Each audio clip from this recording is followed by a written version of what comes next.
And how's it going, everyone? And welcome to the very special interview with an incredibly special guest, MandyMod of the Curse of Strahd community. You obviously know her from all of the amazing work that she does, including, of course, fleshing out Curse of Strahd. How's it going, Mandy? Yeah, hi. Nice to see you guys or everyone else. It's a pleasure to be here. I'm excited to talk about some Curse of Strahd. Heck Hi. yeah. Yeah, we're going to be talking all things Curse of Strahd, and wouldn't you know it, perfect timing. I catch her right as a new book gets announced, so we're going to be diving into that a little bit too. So naturally, there's going to be a ton of spoilers, so players don't watch this. But people that love the setting, love the themes, and love everything else, go ahead and stick around because we're going to be diving into a ton of amazing content here. So, to kick off this whole thing, Mandy, what does Curse of Strahd mean to you as a module? Curse of Strahd means a lot of things to me. I mean, of course, it is in its essence just it is the quintessential Gothic horror campaign. The setting is renowned. It's been alive for so very long. But I think what's always made it the most special to me is just that it is very much a character focused campaign. In comparison to pretty much every other adventure module that is out, at least currently for 5e, it focuses on sort of the human element of what people go through when they experience certain traumas, how love can be corrupted in every facet for so not just for Strahd himself, but for so many of the NPCs. And you don't even see it. But if you squint hard enough, love is in pretty much every corner of Curse of Strahd, which is kind of it's funny to say, but we're all a little bit hopeless romantics. But it's true. Even characters, again, spoilers for anyone who's thinking of playing, like our host here did say, skirt now. But like even like characters like Lady Voctor, who does everything that she can because she's upset over the loss of a daughter. Um, it's that sort of human element, that emotional drive that I think drives the entire campaign. And it's one of the things that drew me toward it, and one of the things that I think draws everyone else as well. Um, yeah, and that's basically why I think it's so special. It is very special. It tackles themes that are not addressed in any other module, and I sincerely doubt ever will. And the very interesting aspect of the whole campaign is you typically see in all these other campaigns, you are globetrotting around the world, doing crazy things, saving the world from ultimate disaster, protecting a kingdom, whatever the case may be. But Curse of Strahd is very intimate. You are interacting with the same NPCs in the same environment, and most important of all, you are interacting with the same villain. Typically, that's not the case in most, anything really. Typically, the villain is just this bad guy who's in the last room, says one monologue, that's the end of story. But the fact that you get to Exactly. know those villains is absolutely incredible. Yeah, he's not out to protect the world, to save it in his own misguided justice system. He's not out to destroy the world either, like Tiamat, rar, big and bad is me. But he's there because he believes that he is righteous. He's there because he believes that he deserves to have everything. The love of his life, as well as all the power in all the world, or at least his world. And also, he is a king, and he no longer cares who he hurts since he's gotten to the top. Um, yes, he's incredibly intimate, incredibly relatable too. It's fun to watch players as they go through the campaign because you can sort of see how the elements they get involved in the the plots that they get like wrapped up in, and the choices they have to make. They You can see how they slowly devolve, how they usually approach certain characters with this sort of, oh, you're either good or bad. And instead, they approach characters with a sort of moral ambiguity, where they're really not sure how to feel about the majority of the NPCs in the game. And then they sort of come to understand Strahd himself as well as this sort of morally ambiguous figure, where they can kind of see where he's coming from, but also he's so awful and so evil that he really does need to fall. It's a wonderful and interesting process to watch our players realize. Yeah, Yeah. and that is definitely something that permeates in every single rendition of Curse of Strahd. You run your players, and they somehow find themselves locked away in the mist, and then by the end of it, they're tackling the big bad. But that is where the similarities end. As we all know, everybody that runs this campaign runs it differently. Whether that's Yeah, because they homebrew the absolute bejesus out of it, or more than likely the players ruin everything. But that's what players do, and that's why we love them, right? of So, course. you mentioned it before, this plot. But the thing is if you actually read that book, there really isn't much of a plot. There isn't your players need to go here to stop this and do that. There isn't any of that. So for you, what is the true story of this campaign? Uh, there's both a mechanical and a narrative side to that question. Um, Narratively, it is like I've mentioned before, it's a love story, or a love gone wrong story. It's Strahd in and of himself has fallen in love with the woman that he could not have, and with the idea of her rather than her himself. She represented youth, she represented beauty, she represented life in all of its great and endless, wonderful facets, and basically all the things that he could never have anymore. And with his sort of obsession with this woman, he found the true depths of his own evil, that his own obsession, and realizing how that obsession is not the responsibility of this woman to fix, how it's not going to end up with, oh, true love, and they're going to get married and he's going to be fixed by the power of love or something, um, is not that story of Curse of Strahd. This true story at play is indeed seeing and realizing that sometimes a relationship isn't worth pursuing. Sometimes it's better to sort of rise above it, to rise above your own demons, so to speak. And that can happen with Strahd himself as like the actual demon, or with each individual, whoever they might be, either an NPC, a PC, or even a little bit sometimes reflected into our own real lives, which is kind of funny to say. I've seen so many times, and guilty of it myself, where player characters, or players, excuse me, tend to use D&D as a little bit of like interesting sort of mental therapy, Oh, where you sort absolutely. of see, yeah, you see like these relationships where you play out these sort of characters that are reflective of real life, and you get to actually realize them. And through that realization, you come to understand something about yourself. And Curse of Strahd is an important campaign from a narrative standpoint, because it helps you realize that you are okay being who you are as a person, that other people don't need to put you down, that they don't need to tell you how to live your life. And sometimes you're better off realizing and being confident in yourself than defining yourself based off someone who may not deserve you. Um, and it's a rather powerful kind of extensive thematic element, but I think that's something that people fail to realize, at least. Like, we see the surface, oh, it's D&D, we're fun, we're having playing dice, but from a social aspect, it really is a powerful story. Um, from a mechanical standpoint, the true story at play is absolutely, yes, we're going to go beat the bad guy. However, I'm not sure exactly how familiar you might be with my own work, or whoever might be listening.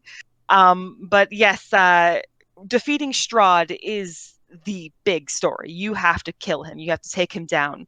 So the story takes place in several parts. Mechanically speaking, you spend the first part of the campaign learning basically how bad he is, and like, oh my gosh, actually, yeah, we can't just live here and start our own farm, or the quintessential party starts their tavern and then retires the campaign, because Strahd's going to kill them. Strahd's going to torture them, and they're going to be horrible and miserable and lose everything they love, because this guy, wants some cheap entertainment. Hey, new guys come to town. Let's see what happens if I take away their loved ones. Um, and once they realize that Strahd needs to be defeated, they go on this quite epic quest through this horrible suppressed dark realm in order to defeat him. They have to discover certain elements of the campaign. They have to discover items that they have been lost throughout Barovia that are quintessential in that quest, and eventually defeat this ancient darkness. And that is the true story at play as well. Alrighty. Yeah, I mean, there's a Yeah, lot of things to take in with that. You, sorry. no, that's what we're here for. We want to hear that stuff. There I is. did warn you I could talk your ear off. I mean, I welcome it, and whoever's watching, they're welcoming it too, right? They signed up for Ooh, I hope so. it. Hi. So, Anyway, well, yes, go on. yeah. So absolutely.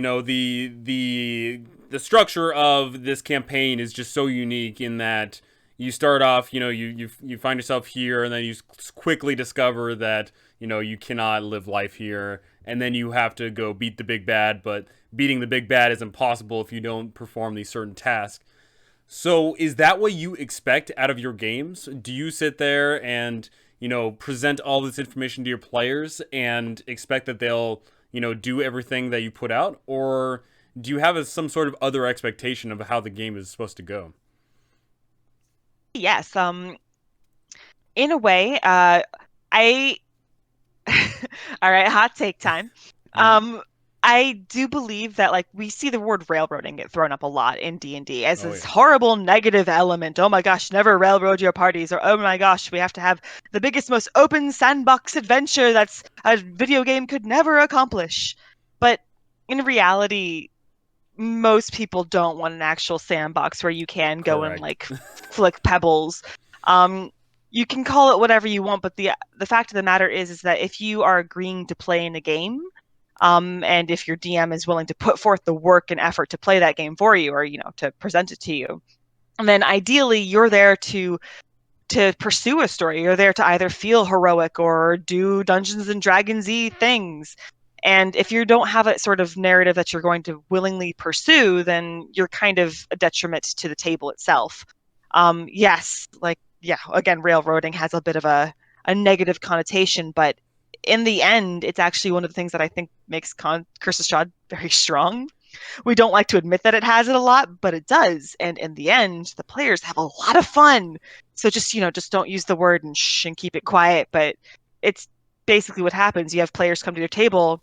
You're kind of expecting them to say, "Hey, here's my bad guy. Please pursue him because that's the story." And then if they don't, and you're like, "Well, there goes the campaign." That's not exactly your fault because at the very least you knew what you're putting forward, and the players should have hopefully been like kind of in a little social agreement, I suppose, to help Absolutely. pursue that story. Player Um, buy-in is incredibly important no matter what campaign you are running, because it could be, oh, I make this character that's super reluctant and never does anything, and then it's like, okay, you play in this campaign. Oh well, I show up to the village of Barovia, but I'm never gonna leave because the outside world's scary. It's like, well, yeah, maybe we should go ahead and restructure this thing. It requires a lot of player buy-in, and like you said, the whole aspect of railroading being a negative connotation. It's a negative connotation for no reason at all. I truly do believe that a railroad is the best campaign out there. I personally always equate there's three types of ways you can play. You can either play in a sandbox where it's free, you do whatever you want whenever you want. A railroad where you get several options laid in front of you and then you pursue those, or a roller coaster where you are constantly getting pushed forward, in one direction. I, right. when we sit there and we play like one shots, for example, you're not playing a sandbox one shot. You're not, right? You're Hmm. playing a railroad or you're playing a roller coaster. Curse of Strahd really shines when the players are constantly moving forward and not, thinking to themselves, okay, today we're gonna try and own a tavern today. Like Right. those things certainly get in the way of the thematic elements of the campaign. They certainly get in the way of what the DM probably has prepared, and it's just not. The themes of the campaign are really the big aspect of it. Yeah. Like I don't like to limit my players in the fact that if they want to go out and hunt wolves in the woods for the day, I mean, yeah, you can. It's not going to be terribly interesting, but sure. Um, but I also like to make sure that my players know that I run a rather pervasive world. That yes, well, I won't tell them openly, but most quests at least wait to start once they get gotten there. Mm-hmm. They arrive at a location and suddenly, oh, things are moving forward. But then if they choose to actively ignore a quest, or maybe they make a priority list, maybe it's no active fault of their own, but they're just the priority list goes down far enough that bad consequences ensue for that particular quest. That is technically opening like a bit more sandboxy. It still is pursuant of the main plot. It still has every element of the campaign at play, but the player's choices end up mattering because they've activated quote unquote said quest, and then they slowly lose traction with it, or they lose ground because of a choice that they've made. And that's perfectly acceptable. Like I don't mind that at all. I don't mind showing the consequences of your actions. That is absolutely what a D&D game, not just Curse of Strahd, should be about, is action and consequence. But yes, if you refuse to even approach areas where there obviously might be some quests, like, oh, there's a town, let's not go to it. Oh, then that's going to be a little bit like tougher for the campaign. And just because you might be being cheeky as a player, you're probably not being the best player in the world, and your DM probably feels a little bit sad about that.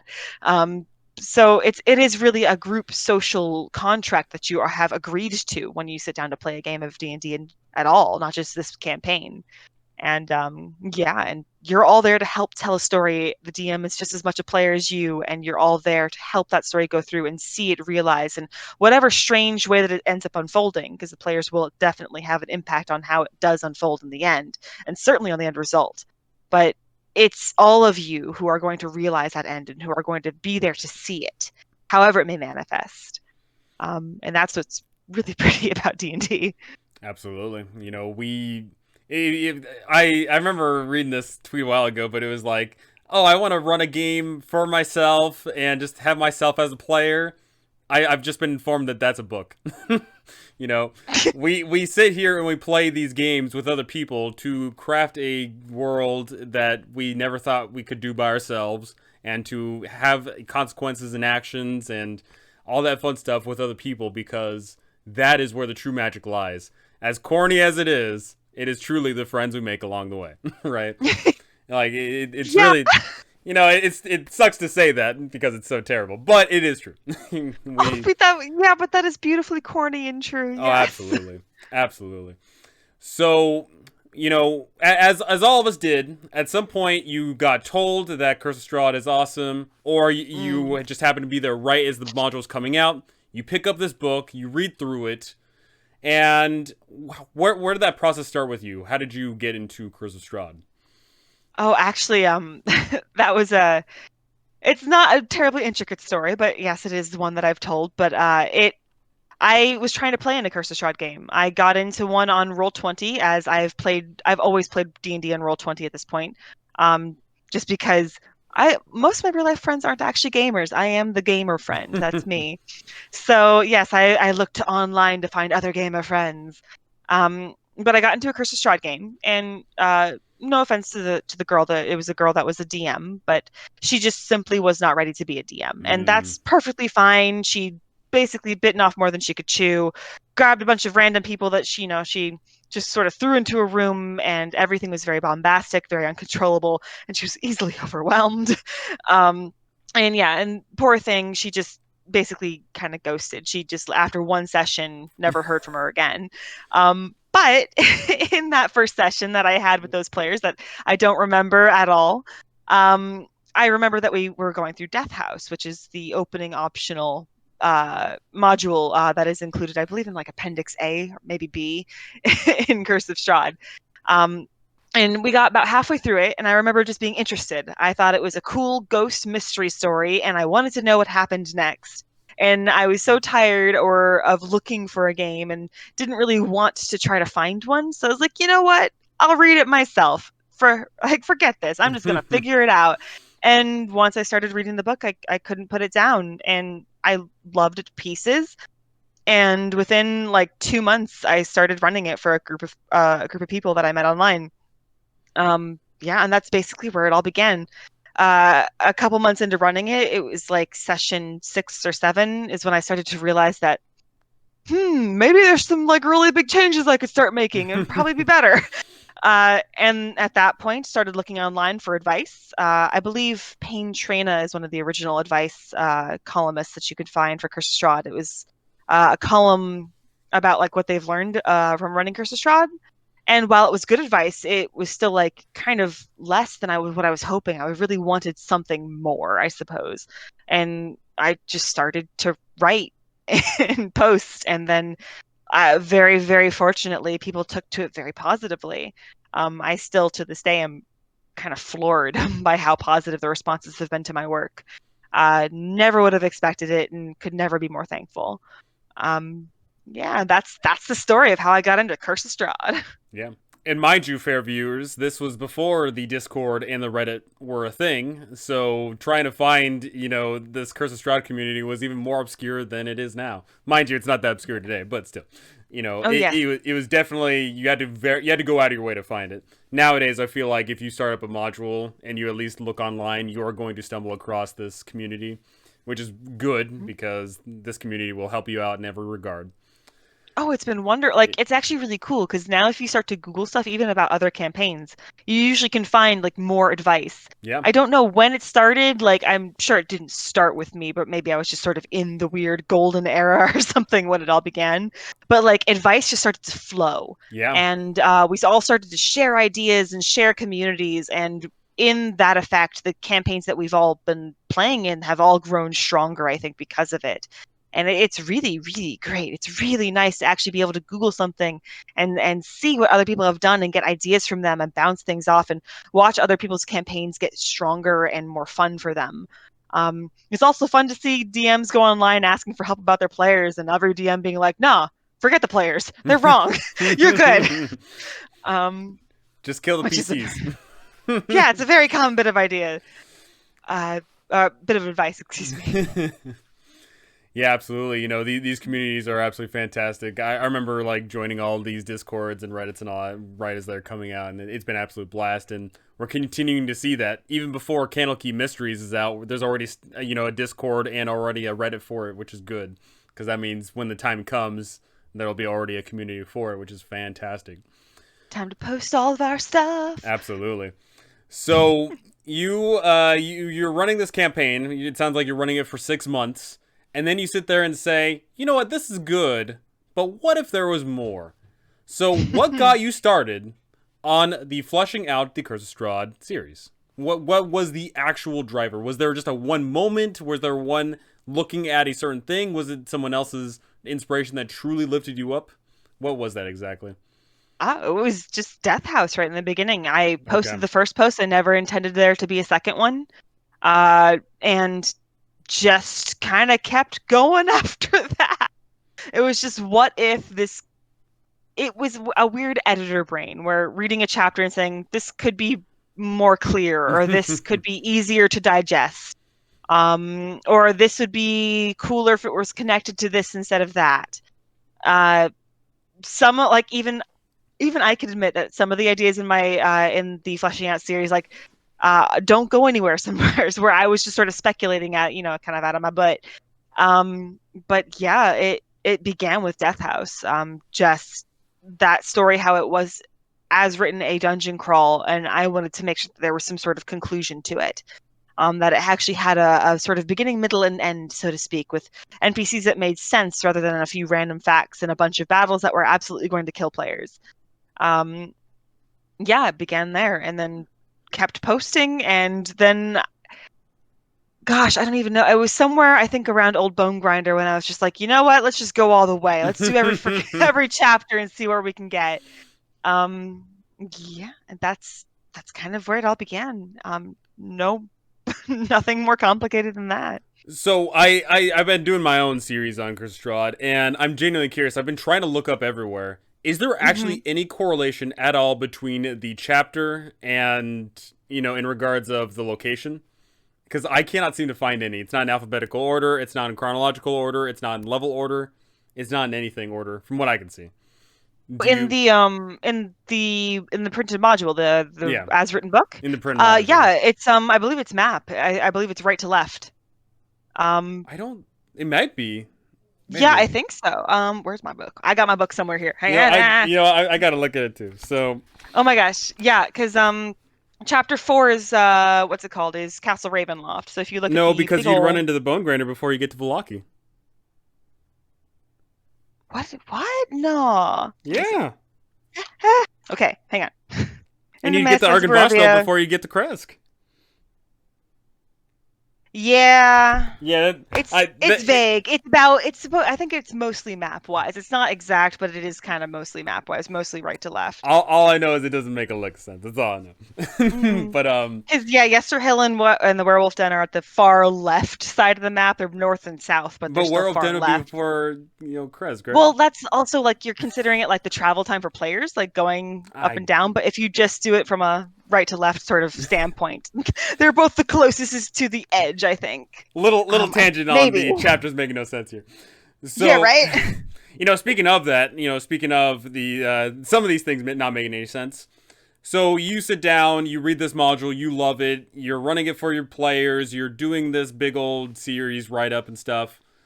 Do you see the shortcomings coming out of the book as raw? What was your opinions on that? Uh, Seeing the shortcomings is like wrong, you said? As rules is written, from the book. Oh, it's raw, right.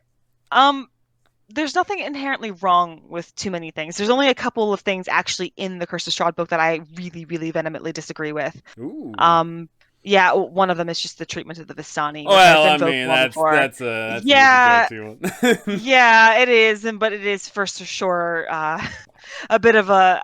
Actually, I didn't even realize it before, but because I don't even know what version of the Curse of Strahd book I have. It's whatever I purchased from the store ages ago. Hmm. But actually, if you do look online, there is like an amended versions for like the up. If you were to buy it more recently, Revamped. they actually. Yeah. Yeah, no, not revamped. Just updated versions where Oh. they've changed a few different wordings, and almost all the wordings that they've changed have to do with the Vistani, just sort of presenting them a tiny bit more culturally Not sensitive, not as which is racist. Yeah. yes, it's still questionable, but it's Well. not as bad. So in a weird way, my own book was a little bit outdated in that, which is both good and bad, I think. Yeah. Yeah. Um, but yeah, that's like just one of the big things that I very much vehemently disagree with is just the treatment of the Vistani. Um, but beyond that, the book as it is it works. It's just a presentation of several locations, with a recommendation of levels to tackle them, and how you go from there is basically up to you as a DM. I think the shortcoming with the read as written book is just mostly in the presentation of where do I begin? Like, except for the level one area, most DMs are like, okay, I guess this is what we're doing. And then they don't, you kind of have the sandbox to play with, but you're not really sure how to present it or what you as the DM are meant to be pursuing. You're almost as lost as your players are if you run it by book. Just sort of kind of sitting on your players' shoulders and letting them kind of drive which way they want to go, depending on who you present to them. It requires a lot of control, a lot of sort of advanced DMing to really understand, like, how to sort of aim your players toward one location to the next. And if you are a newer DM, it's going to be rather difficult for you. Um, and that's why I do think it would benefit overall just from a better adventure flow.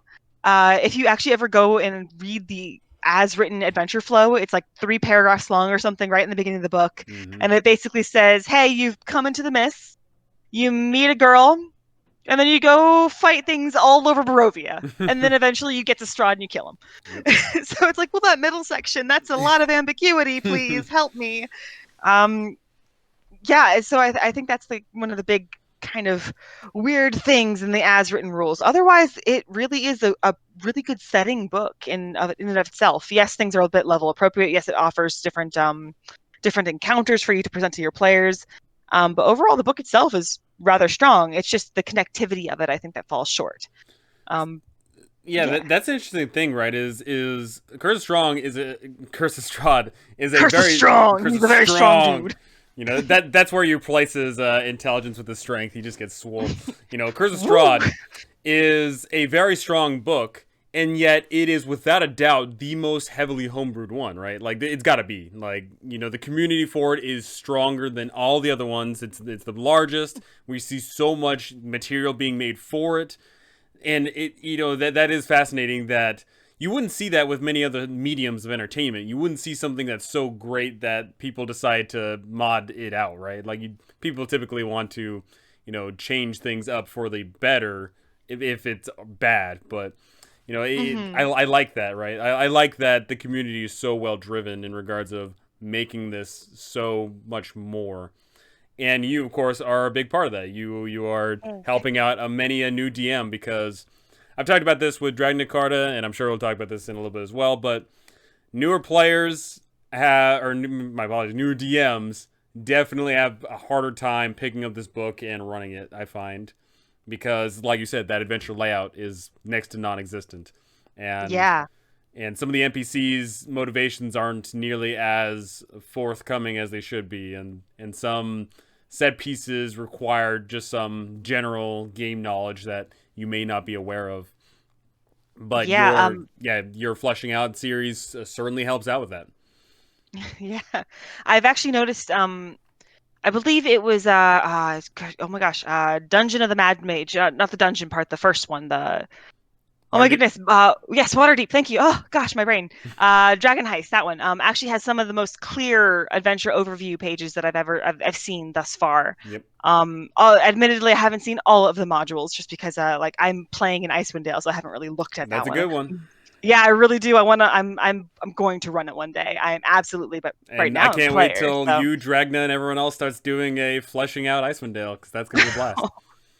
Oh gosh, yeah. I'm really enjoying it. I absolutely will be running in the future. But until then, book is closed because no spoilers from me. Anyway, though. But yes, I do remember seeing the sort of overview in the beginning of Dragon Heist and remembering just like, this is so well organized. What happened? Like, thank God somebody did something. It has like a nice little adventure overview, like flowchart. It has like a flowchart for the enemies and what they want, and everything is very, very comprehensible. And like, it's like, yes, thank you. This is exactly what Strahd needs. This is what other modules need. Please, we're begging for a little bit of insight, a little bit of guidance. Yeah, that's yes, that's hopefully I believe what at least especially Dragon, I think in my work we hopefully prevent is comprehensibility, flow basically. Yeah, I mean, honestly, the hardest thing to do is start. And, whenever you read any of these books, you typically don't know where to start. Or at least some of these modules, anyway. Some of them are very more well clear to find. So, Mm-hmm. your new campaign layout for fleshing out Curse of Strahd, you want to go diving into that for a bit? Sure. Yeah. It's actually overall very simple. Strahd, as written, is a big bad guy who sits in his castle, and eventually you go there and you face him. Problem is that while all the other locations are wonderful and interesting, and they have so many really good NPCs involved and other little mini plot lines, there's really no connected reason for players to really pursue those plot lines. Eventually, they're going to go beat Strahd. That's the goal. So my big modification for that was just to make that all connected by basically saying that, hey, Strahd is undying. He quite literally is immortal unless you go deal with his side plots. The two big things that I always say for that are that one, he is immortal because he is the ancient, and the two, he is all powerful because he is the land. On one hand, he's ancient because he's made a deal with dark powers. The dark powers are uh, pantheon of evil gods that basically overrule the domains of dread, which is sadly something that the actual Curse of Strahd module does not touch on at all. They Well, don't really. when you know it. Yeah, Perfect yeah, it's timing. well, yeah, it was weird. Yeah, right. Thank you. I'm so excited for the new book. Oh my goodness. Um, but yeah, I was very new to D&D. I'd never played anything before, and I got the Curse of Strahd book and I read it and I was like, why is any of this happening? It took me just Googling so many things trying to figure out, wait, what are the domains of who now? Mists? What that? What do say again? Yeah. Um yeah, so basically, Strahd made a pact with some ancient evil god creature things that live in the mists, and now he can't die. So you have to basically, like a warlock, an actual player character warlock, you have to break the pact in order to kill him. However, he's also super duper powerful. So even if he was killable, he'd just, smack you down into the dirt if you ever got close. So how do you weaken them, or how would you weaken him? Well, let's say that he got his power from something else. Let's say that he stole it from the land itself. The Fanes, once again, are old Ravenloft lore that are sort of the kind of Fey, Arch-Fey, but like kind of some hag elements in there as well, of sort of the dark Gothic version of druids, basically. Um, And yes, the Fanes are the power of the land, and so Strahd desecrated those Fanes, desecrated the shrines, stole that power, and now he's super powerful. So you have to do two things. That's it. Two things that you have to figure out as a player is one, Strahd's immortal, actually for real immortal, not just vampire immortal, and two, he's super duper powerful. But both things can be undone. So how do we go about doing that? And those two main quest lines push players through the entirety of the campaign. They're going to influence the players to pursue the prophesied items that were given by Madame Ava. They're going to inspire the players to talk to NPCs, to go find the weird elusive abbot in the high tower, or go find the old undead ghosts in Argynvostholt who actually might remember a time before Strahd and have advice to give them. Eventually all these plot lines are going to lead them toward a way to get rid of those two things for Strahd, which makes Strahd faceable and beatable.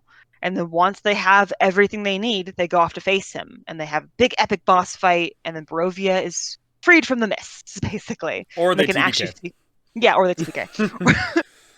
How That many characters have you lost along the way? all of them.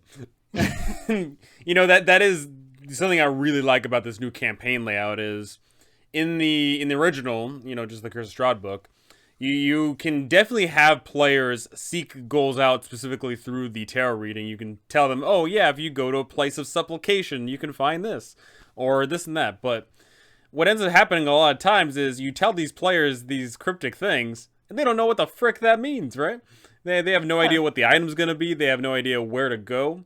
So definitely having more places to tie in and give the players a drive, gets them going places, and that's what we want, right? We want our Mm-hmm. players to go out and do things, and so having these Fanes and having these NPCs to actually go out and seek and interact with and, befriend, destroy, create, whatever, gives your players that motivation, that drive, and once they finally get to that grand finale there, they can reflect on everything that they've said and done and look back on it all and say, yeah, we did that. That's awesome, right? Absolutely. So one thing that you push as well in that campaign layout is Ireena as not just a NPC tag along character, but as a player character. What do you? Yeah. Yeah, let's dive into that, shall we? Oh my God. If you can, it's an absolute must. It makes everything so much easier. Um, Not necessarily like, forcing somebody to play, oh, you are now a human female lady and you're from Barovia, but just simply giving the narrative function of Ireena to a player character, making them basically Tatiana's reincarnation. Let whatever that player character is be whoever they need to be, but then just make them that reincarnation so that Strahd pursues them. Of course, there's always little lines you don't want to go too far with Strahd being weird or creepy. That's a whole other story. Oh Uh, yes. but Oh yeah, D&D horror Oh, stories for sure. But the there's a idea, few of them. but oh, there's so many. But making one of the primary goals, pursuance, motivations, that's the word I'm looking for. One of the primary motivations for players to do anything in D&D is fear of not wanting to die. Like, yes, players will go after loot. Yes, they'll go after gear that's super strong. They want to go find the magic sword in the castle, whatever. But if you give them something that they're scared of, they're going to pursue something. They're going to go after a narrative. They're going to want to do something about it. It is a rare D&D player that's just going to roll over and die once they get afraid of something. Even in RP situations, most won't. Most are going to make their player character run and do something about whatever they're, scared of. Um, so getting Strahd to actually pursue a player character, getting that player character to understand that, oh my God, I am actually going to die here because Strahd, I'm a part of Strahd's curse. Um, it it's so integral, and not only that, it makes it so much easier for players to care about it. One of the big problems with Ireena as a character is that you have to make her likable. Every group of player characters is going to be different. Every group of players are going to gravitate toward different NPCs.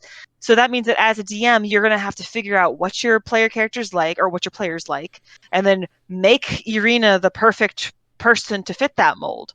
And if you fall short, then they're not going to care, and they're not going to really have a reason to care about Strahd being, being a dick. um, and just giving that role to a player character just alleviates so much stress about it. And that's why I would highly recommend it. It's gone so well for me in my own campaigns, and so well from other people that I've heard who have done the same thing. It just alleviates a lot of complications and makes the storyline much easier for you to handle, just as a DM. It also eliminates, tag along DMPCs or sidekicks that people care about. Because if there's anything that people usually hate more is an escort mission with where their escort person has to live the whole time. You can talk to video game nerds to pieces about the horrors of escort missions, and yet Curse of Strahd begins with one. Thankfully, Like, Ireena oof. can move just as fast. If it's one of those things where they move a little bit quicker than Yeah. a walk, or just but less than a sprint, it's one of those terrible things. Yep, You but if know, she dies, then, all hell breaks loose and you have to restart the whole mission or something. Who knows? I for one am never a fan of retcons in D&D ever, so Oh, never, yes. never retcon ever.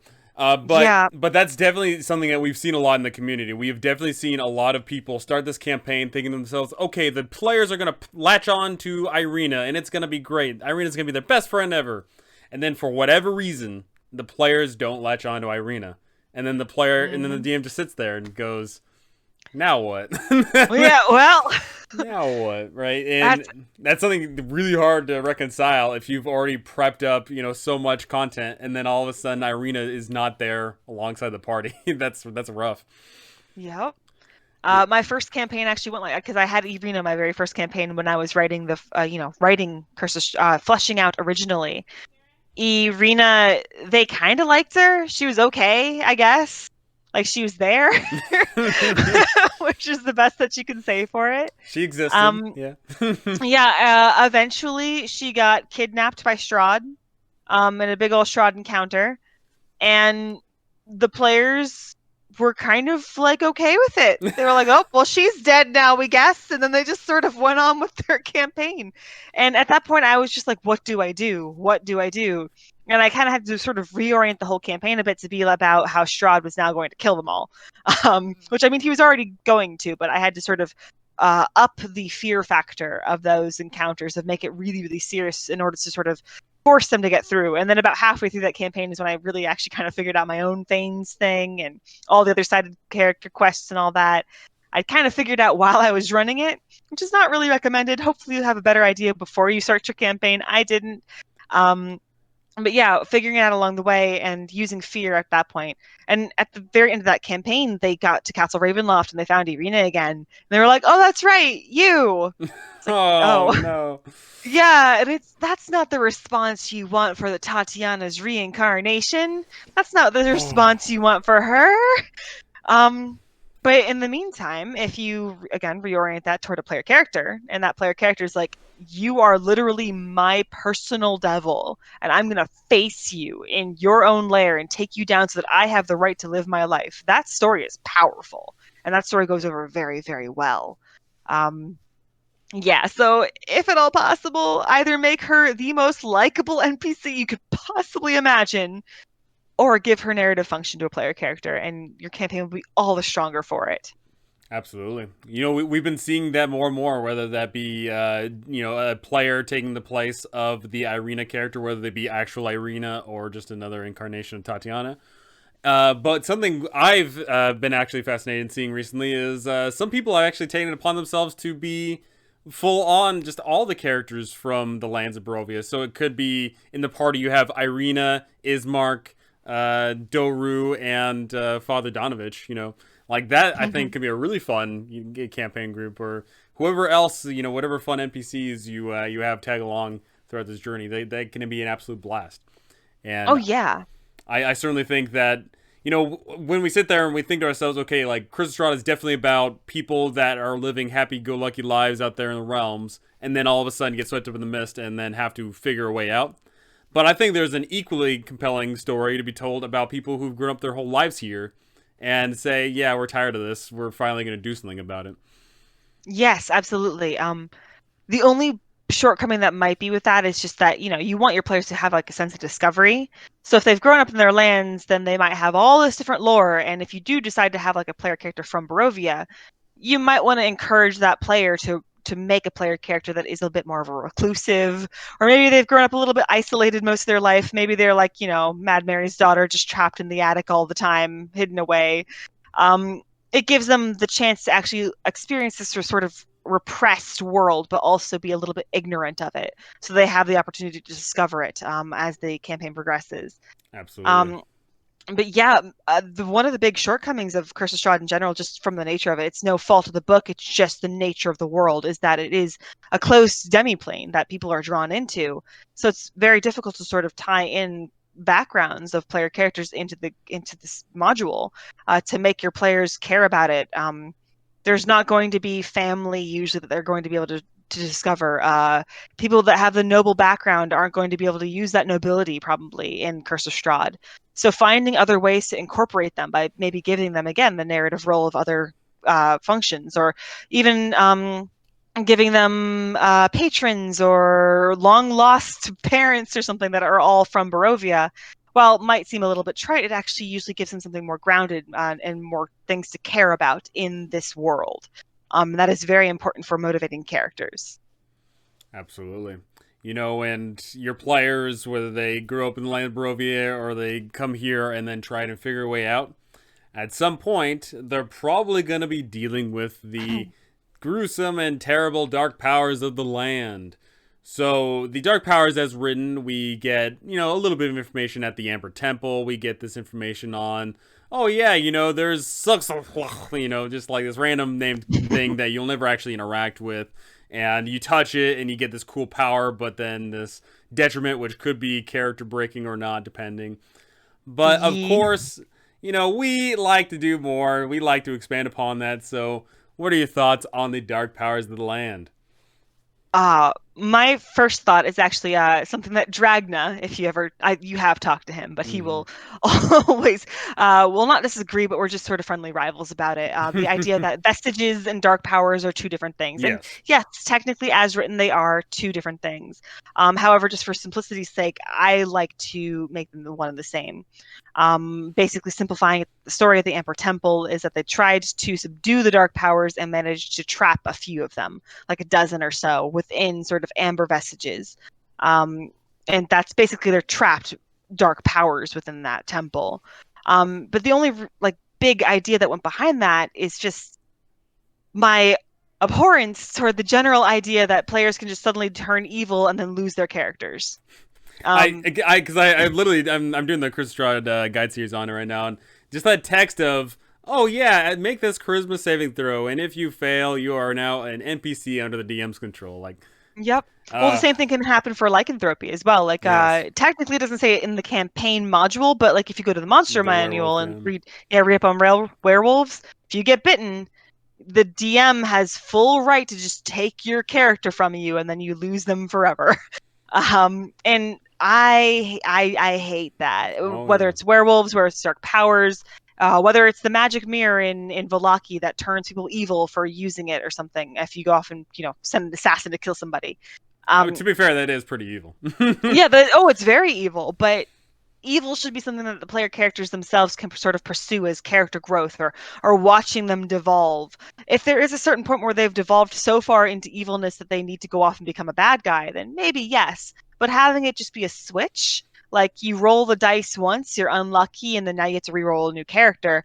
That's pretty harsh. Unless you are really running a campaign that is geared toward that sort of gameplay, where kind of Tomb Annihilation, you expect to lose droves of characters, and Yeah, that's expected. I will say that those mechanics specifically of alignment, those are definite holdovers of Oh I6. yeah. The like, in fact, there's actually some very glaring, things that were left from I6 and haven't really been updated too much.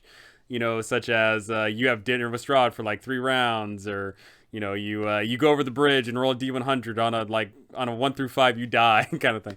Yeah. You Oh, know, there's remnants of it everywhere. D&D is wonderful because it's ever evolving, but it also has several cases where it sticks to its roots, for better or for worse in some cases. For instance, you see a lot of times secret doorways in so many maps that just don't need to be there. But yeah, they're secret because Yep. it's fun to have secret doorways, and that's part of In the Dungeons and Dragons. in the Amber Temple, in fact, there's literally like you go into a room and then you can open up a secret door, and that would have saved you literally like 10 extra steps. Like, Yeah. Oh, I love in Death House. There's secret doors to get up to the children's room in the attic. yes, Like the kids would have had to go through secret doors their whole lives just to live there, every day. And naturally. yeah, and just because, yeah, it's totally normal. It's fine. We don't question it. To It's be fair, I cool. think that'd be pretty cool if I was a kid and I was like, haha, I gotta go through the secret door in the nursery. you Yes, but every time. But yeah, so that's like a remnant. Another one is like Fireball, for instance. Fireball is still like, I believe it's like 1d6 technically higher damage than every other spell of its level. And Fireball they is an did that. OP spell, absolutely. Yeah, they did it on purpose. They made it a little tiny bit more powerful than everything else because it's Fireball and it needs to be cool, it needs to be Fireball. And that's really fun. But sometimes, yes, sometimes old remnants from D&D pasts are either detriments and sometimes they're just really fun, like Fireball. Um, but yes, dark powers turning people evil and then losing characters is something that I've always never sat quite right with me. And as I suspect, majority of DMs. Yeah. So while also it was like the Amber Temple itself didn't feel that significant as a result. They have all these Amber vestiges. You go and you touch them, you get kind of some cool power. Some of them aren't even that cool actually at that point. You're like level 8 or 9, I think by the book standard, maybe 10 actually, depending on the party, when you reach the Amber Temple. And then you get like Kona Cold for a couple times, and suddenly you can grow hair all over your body or something. Um, I Generally, get to some cast of suggestion. Woohoo! woo, yay, for like twice, and then that's it. And for that, I lose my eyesight or something. I forget exactly what they are. The true But sight is where you well there's true sight where you gain true sight, but your eyes become starry voids and you no longer care about dying. oh, jeez, Pretty yeah, pretty gnarly stuff. it's hard to make players feel that like it kind of goes into like madness tables in the DMG. Hmm. While I understand the function of madness tables, and sometimes yes, you can have player characters that are really really good at role playing like madness or going crazy. But there are other ways mechanically that you can make player characters feel crazy. And once you figure that out, it's so much more effective than just being like, here's your trait, have at it. Um, my DM for another campaign, he's brilliant at that kind of stuff. He sent us all to the far realms recently.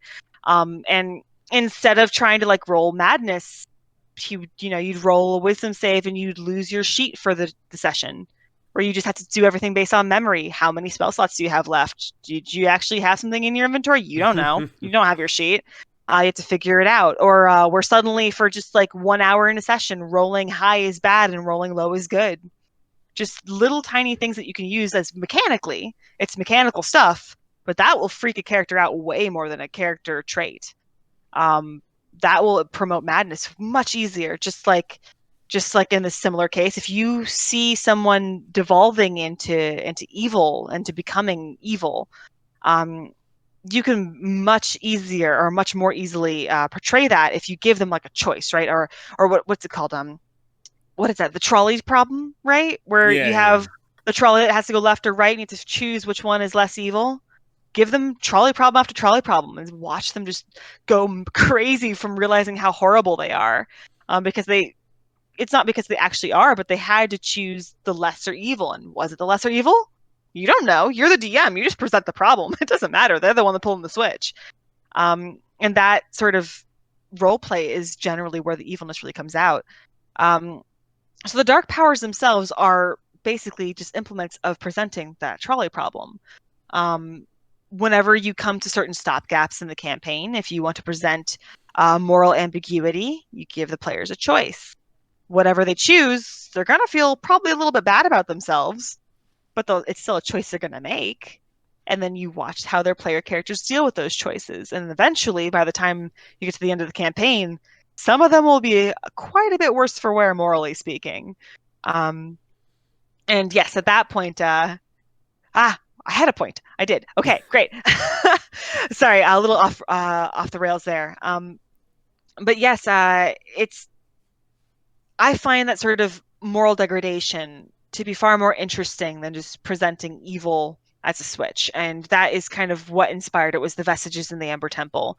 Was instead of vestiges, let's just make this place like the sort of the stopgap, the containment unit for dark powers, and let's make those dark powers an actual element throughout the campaign that are elements of corruption.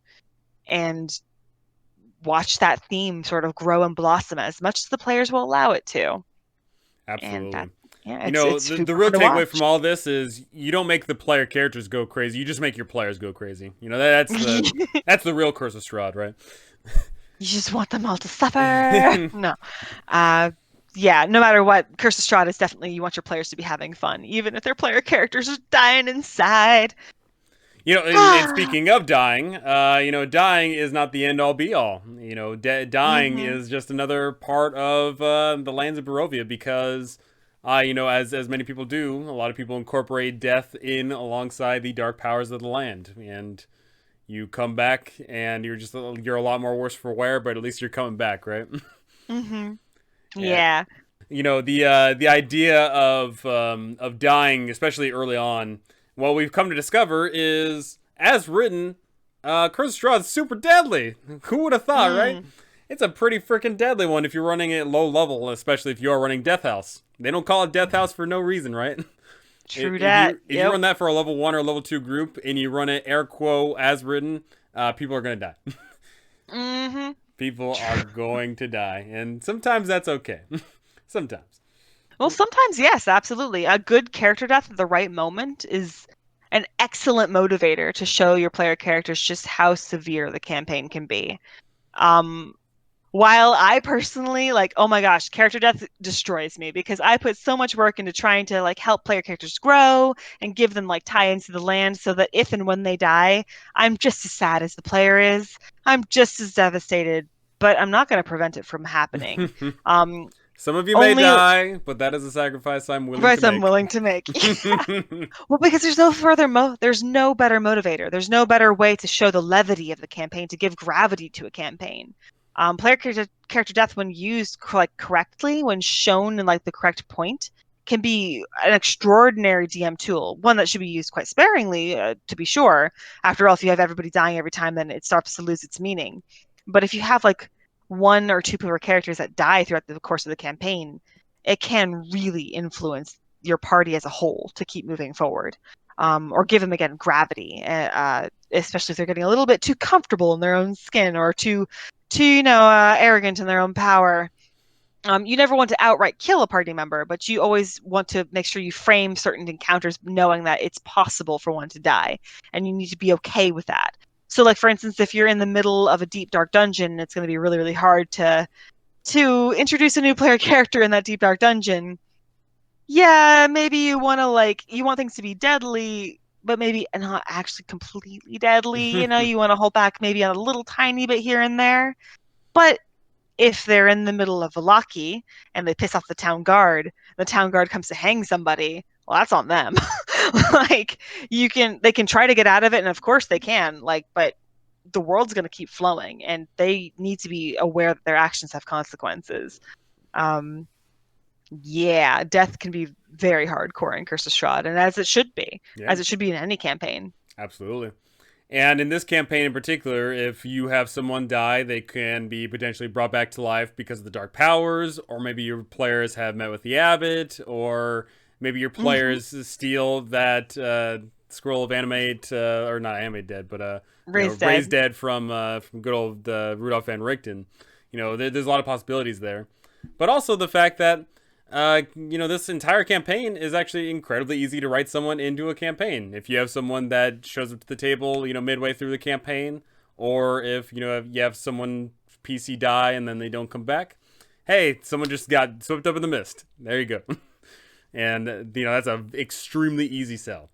And there's a lot of fun ways you can incorporate that. For example, if you have someone die in Vallaki, then yeah, there was an adventure here that's kind of like good old Rudolph van Richten, who basically just showed up here and is stuck here and is waiting for the opportune moment.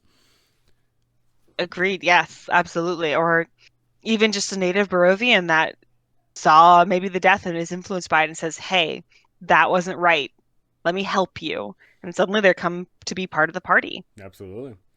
There's definitely a lot to be said about there's a very big philosophical discussion of what is the soul, what is the self. That comes up a lot in the Curse of Strahd community because in the land of Barovia, not everyone's got a soul. But what does it Mm-hmm. mean to be soulless? What does that actually mean? And then what does it mean to have a soul when you're surrounded by a whole bunch of soulless people, right? Mm-hmm. Does that make you truly animated in the world? Does that mean that the only people that you're gonna interact with in land that are actually willing to talk are people with souls? Mm-hmm. And from what we can gather, the only soulless individual that your players interact with is the bartender in good old Barovia, but I think that's pretty much it. Yeah, actually, as written, I'm not sure. It never actually says that he doesn't have a soul. Like I was doing this recently where I was trying to look at it, and I it says like Arik the barkeep mindlessly cleans glasses and stuff, but I never actually after a reread I couldn't find where it actually said that he doesn't have a soul unless I completely missed it. It's very possible that I did. You got me looking Um, right now. I know. I'm sorry. I didn't mean No, I need to. to I need to. influence. It's gonna disturb me. Yeah, The right? It's crazy. Other Arik the Barkeep is a pudgy little man named Arik Lorensk. Lorensk tends the bar. Mindlessly, he cleans glasses one after another. When they're all clean, he starts over. If he's spoken to, he takes orders for drinks in a dull, hollow voice. A small glass of wine costs 1 CP. A pitcher of wine costs 1 SP. After serving drinks, Arik returns to cleaning glasses. He ignores all other attempts to question him. uh, Technically, he doesn't like technically it never says that he doesn't huh? have a soul. Yeah, Maybe he just doesn't want to get involved in anybody. Maybe he's just yeah, like, you I know don't what, I'm know. tired of this. I'm tired of Yeah. seeing that parade of dead people outside every night. I'm tired of it. Yeah, it was just funny because I feel like I was under that same impression. Like I've always been like, oh, Eric's a soulless dude from the village of Barovia, but no, no, he's totally like at the very least it just kind of implies that he's just sad. He's just As I sour. suspect the majority of people would be in the land of Barovia because this place sucks. hmm I I really like the idea of the soul, like because yes, many times when they do mention the soulless in Barovia, they mention that like a sort of a lack of emotion. There's I think the idea that excuse me, there's this idea that what's it called? In Crescent, there's an encounter where like a baby is born, and if you Mm-hmm. prick it with a needle and it doesn't cry, it's like it doesn't feel anything. It doesn't feel pain, I guess, or maybe just doesn't feel emotion or something. Are the soulless? I mean, like Um, that's the odd thing about that one is pain is not an emotion. So what the heck? yeah. So it's like it's just kind of weird. Instead, I kind of like it to be like the soul is what allows you to continue. That souls in a weird way are recycled, just like Tatiana. She's reborn over and over and over again. And souls can sort of persevere. Souls are what able you to come are what enable you to come back from the dead. So if you die, you use raised dead, and your soul is brought back from death, and you come back. So if that weren't possible for someone, I actually have like a secret thing that I wrote for my player primer that I put out a few months ago. That was like if you're soulless, basically resurrection magic just doesn't work on you because once you die, your consciousness ends. Everything that you are is literally physical matter, and so once your physical matter starts to erode, then there's nothing left to fuel it, to uphold it. And I think that's a little bit more interesting in the long run, just because the mass majority of the NPCs that the player characters interact with are going to have souls. You almost never have anyone here that doesn't have one. And even if they don't, uh, the player characters like it's not going to really influence them very much. It's not going to really gonna bother them for any reason, you know. Um, so sort of making the soul more about the perseverance of life and how life itself is slowly but surely just dwindling in Barovia, how it's not absolute anymore. Um, I think is a little bit more threatening in the long run. If you present that idea over the idea that, oh, you just don't feel things anymore. It's like, okay, well, that's I suppose. And there's two enemies in the lands of Barovia that are involved with souls. The first being revenants. If your players destroy a revenant, then that soul of that revenant is just going to go ahead and inhabit another body. The body. And what's really Hmm cool is reading through there, it actually states that it theoretically can take over a dead PC's body, which I think is like that would be a really fun encounter. If you have a dead PC whose body, is still floating around somewhere, then all of a sudden that guy shows up and it's a pissed off revenant. I think that's a pretty Mhm. cool encounter. It is a very cool encounter. But the other one, and arguably the more creepy one, is the fact that your players could, in fact, uncover that those delicious pies are being cooked up with kids, and those kids do, Ooh. in fact, require souls. That is a very disturbing one. If your players find out that, one, if they find out that the pies are made out of kids, that's a big old thing. But two, if they also uncover the fact that they are the only kids that are kidnapped for this are ones that have souls, that's like terrifying. It's like, ugh, like Mhm. that's double creep. Obviously, that theme Ah. is not present in everyone's campaign because of it is mildly disturbing to say the least. Yes. Oh, to say the least, absolutely. Old Bone Grinder has some of the most effective, like, shock value, I think, in the entire campaign. Which can be good and bad. I think in D&D, it's actually much easier to handle than, like, if it were on screen, that might be something like kind of hard to deal with. But as a players at D&D table, it's an effective way to show how horrible things are in Barovia. Um, I actually recently started another game of Curse of Strahd, so my players are now in the village of Barovia, and they're all speculating on these magical dream pastries that they love and that gave them, like, that are obviously highly addictive. And they had this long, long ethical debate about dear old Granny and how, like, yeah, Granny's technically selling kind of drugs, but also, like, it's happiness. And you know what? If she's making money off of happiness in a world like this, because look how sad everybody is, like, how, what, we can kind of forgive her. In the back of my mind, I'm just like, you're eating children. Like, guys, no. But um even though, like, so majority of people do hear, oh, kids, okay, we gotta stop it. But even if they do, there is still somewhat of a moral conundrum of, okay, we stop the kids getting eaten, but then you start having more and more people falling into depression because they can't eat these pies, right? Like, mhm. that is theoretically a thing. And also the fact of, if booze runs out of the land of Barovia, specifically wine, if Oh man. if there is no more wine in the land of Barovia, I can only imagine the depths of despair and like insanity people would fall into without any sort of substance. That would be Mhm. miserable. Well, not even just substance. It's more of a, well, yes, of course, alcohol is a very good social lubricant. Um, but in general, we latch on to things that give us comfort, if you go into times of great stress, or even like you see in like soldiers in war and stuff, you have people that hang on to pictures of their loved ones, or people who would, say prayers every day, or play cards just to pass the time to keep themselves sort of sane. In a way, drink in that case, and also dream pastries in the village of Barovia, are just sort of a comfort item and a sort of sanity item. You take those away in mass, and you have that sort of shared insanity, not just where you yourself are feeling stressed and anxious, but everybody around you is also feeling that same stress, and it sort of amplifies it. It just creates this horrible, horrible, either, like you said, mass depression or mass insanity. And that's really the crux of it. Yes, alcohol is great and all for just general merriment. Yeah. Um, Mandy, alcohol is great and all. mm, 2021. yes, it's great and all. For general merriment, but it is, I think, just overall the sort of normalcy and the comfort of it. That once you get something like that taken away, especially on a societal level, that could be horribly detrimental. Yeah, Yeah. it's a tough one because your players are more than likely going to create characters that aren't, super duper depressed human being or humanoid beings, and then all of a sudden they find themselves in this land and they're going to think to themselves, oh, let's go ahead and cheer the place up. But how far can they really cheer the place up, right? How much can they actually do? How much are people Hmm. willing to, move? I know this comes up a lot is if someone makes like a cleric or paladin of some kind, some religious character, a lot of people will sit there and say, okay, we're going to start converting people to my religion. And, me thinks that the majority of Barovians would not be willing to convert because, Hmm. they don't see any hope in anything at all, really.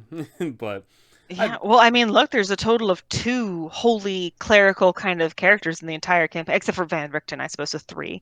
But I don't know. Van Richten doesn't really. He's a monster hunter. He's like his own thing. He's not an actual person that goes and, like, preaches to the masses. But there are literally two clerics in the entirety of Barovia that's that's significant. There's no paladins. The paladins that are there are undead. Like And they weren't that's worshiping a really, god really. either. They were just chilling with a dragon, you know. Like you also have to like think of like religion in general, because like in the real world, of course, religion has always been a source of speculation. There's been religious wars and crusades and all that for God and other, it's sensitive subject, right? But if you actually lived in a world where you knew beyond a shadow of a doubt that gods were not only real, but if you prayed hard enough, you could get magical powers to help other people as long as you followed the tenets of that god. Like that is crazy. That is crazy. Like, do you have any idea how like Baldur's Gate, like how religious people would be in this case like that? There's a reason why sailors in mass pray to Umberlee to please don't give us storms when they go out to sea. Like, there's a reason why gods are so influential in Forgotten Realms. It's because they are real. And then you get to Barovia, a place that is so sad, that is so desperately in need of gods, and there are none. There's the Morning Lord who hasn't, been there for centuries. There's two clerics. There's no paladins. Everybody prays, but mostly in a sort of we hope it helps, but really it's, just sort of like putting this salt line down at the front door in hopes that it works. Well, actually, It's we're also forgetting about other religious characters. However, they worship the other oh side, the Mother Night. ah We have yes. the werewolves that worship Mother Night, but also Baba Lysaga. And Yeah, I Baba forgot about her. Yeah. Lysaga, not only does she draw some sort of power from Baba Lysaga, or from Mother Night, but Mother Night herself told her the secret to everlasting life. Mhm. So like that's pretty unique that in this land of Barovia, the gods are still interacting with them because there is two people that do have magical powers. They can go Mhm. ahead and throw little sacred flames out and heal someone once a day because they're only like first level spellcasters or whatever.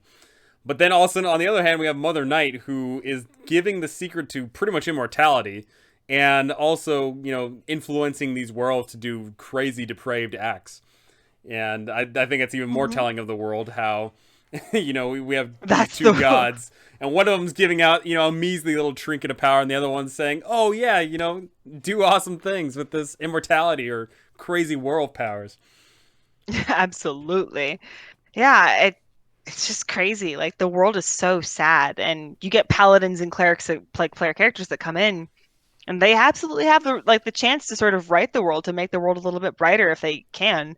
If they can actually show that they're effective fighters against the darkness, especially if they wield like radiant stuff, like just all their glowing righteousness and yay, I'm so great and good.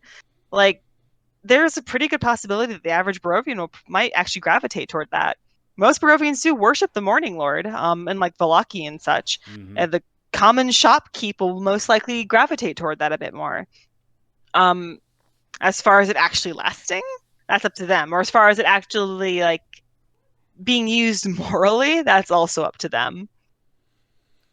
Yeah, there's definitely a lot to be said about religion in the lands of Barovia, and also the fact that there is in fact a chapel in Castle Ravenloft. So obviously at one point Strahd was pretty religious, and to some degree Mm. Strahd is still religious. He definitely, I mean, he's not Oh, dumb. He recognizes there's religion, and you can actually catch him praying in one of the events. It's possible. yeah. Well, actually, like, I mean, I believe it mentions somewhere that he was originally he got to Barovia because he was on a crusade, Yeah. not for a war, but he was literally they were crusaders for like probably the Morning Lord and Mother Night, like the spreading that religion in general of the sort of God and devil motifs, and that's how he got to Barovia. The Barovian land was settled to basically get that religious crusade. It was basically the big spread of Christianity kind of metaphor. Yeah, a little on Yeah, the I nose, mean a that. little bit. Yeah, a little bit on the nose, but that's basically what happened. That's how the people got to the land. That's where they settled. That's how the everything rose up. Most likely, yes, the chapel was built in Castle Ravenloft. Not maybe necessarily because Strahd himself was all that religious. He might have been minorly so. But certainly his people would have been. Certainly his parents would have been, especially if his father is the one that started the Crusades, King Barov, spreading all that, going through. Like, yeah, it was a very religious crusade. Yeah, and not only do we have this religion that can be very present in your campaign, but also the fact that in the village of Valaki, there is like 1/5 of the population are a bunch of cultists. What the frick? Whole bunch of there's Yeah. like if you like take a look at if you on that rollable table there of how many people are cultists, like a majority of the population, not the majority, but a good chunk of the population are cultists that think that they're worshiping a devil, but Oh they're my God, not I know. really. And then like in a bunch of really influential or what's it called? Um not intelligent, oh my gosh, educated people are worshiping a devil because they saw coins appear out of nowhere for no reason.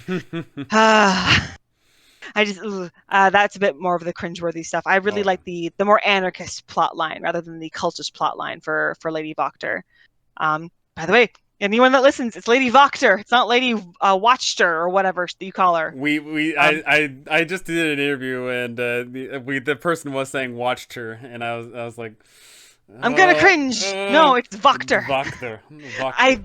I'm terrible with pronunciations, but that's the one I got right. Please. um, Actually, I talked with Sly Flourish semi recently, and he pronounced the village Valakai. oh no, no, And that's even worse. Oh, that one. Oh no, ow. It it's even funny. They're says it. actually in the newer books. We do have a enunciation table for a lot of the major NPCs, so that makes me Hmm. think that from here on out, you need to have an enunciation table of not only all of the NPCs but also of all the locations, because Yeah, well, Valaki is actually, I think, the one of the only pronunciations that you actually see in the book. hmm Like at the very, very start of the Valaki chapter, it says Valaki hmm in little parentheses, and you're like, it's the only one they give you. How do you get it wrong? maybe they just assume that everyone's gonna call it Krezk, and everyone's gonna call it Correct. Barovia. Yeah, yeah. But you know what happens when you make an assumption of things, right? You're right. So we got a lot of fun talking about that, but there is something to be said about the Fanes of Barovia, in which you have added. These Fanes are monumental to Strahd's power, and they are tied to the ancient and of the land.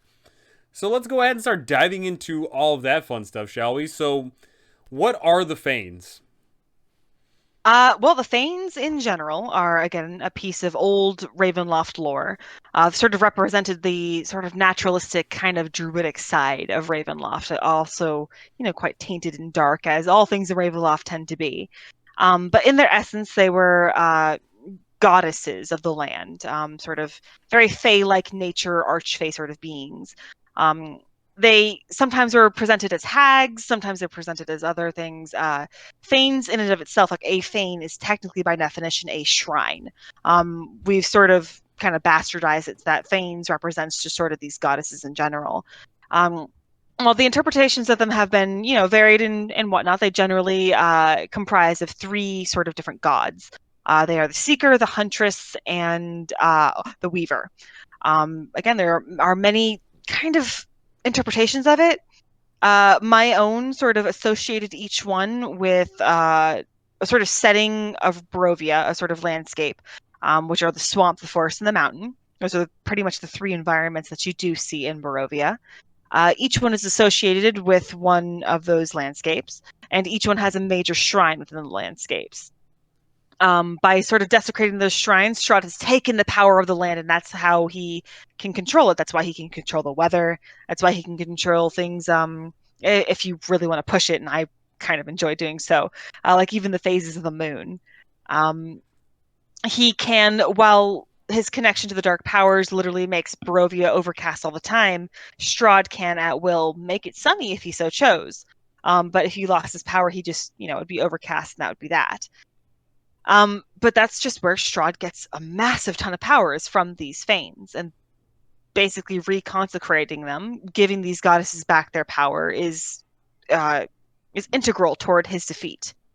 The Fanes themselves, I think it was Dragna who suggested sort of representing them as these sort of beautiful women in history, kind of something straight out of like Witcher 3, if anyone ever remembers those three sort of hag women. That once they actually come out of their tapestry, they appear as these awful, grotesque hag lady creatures.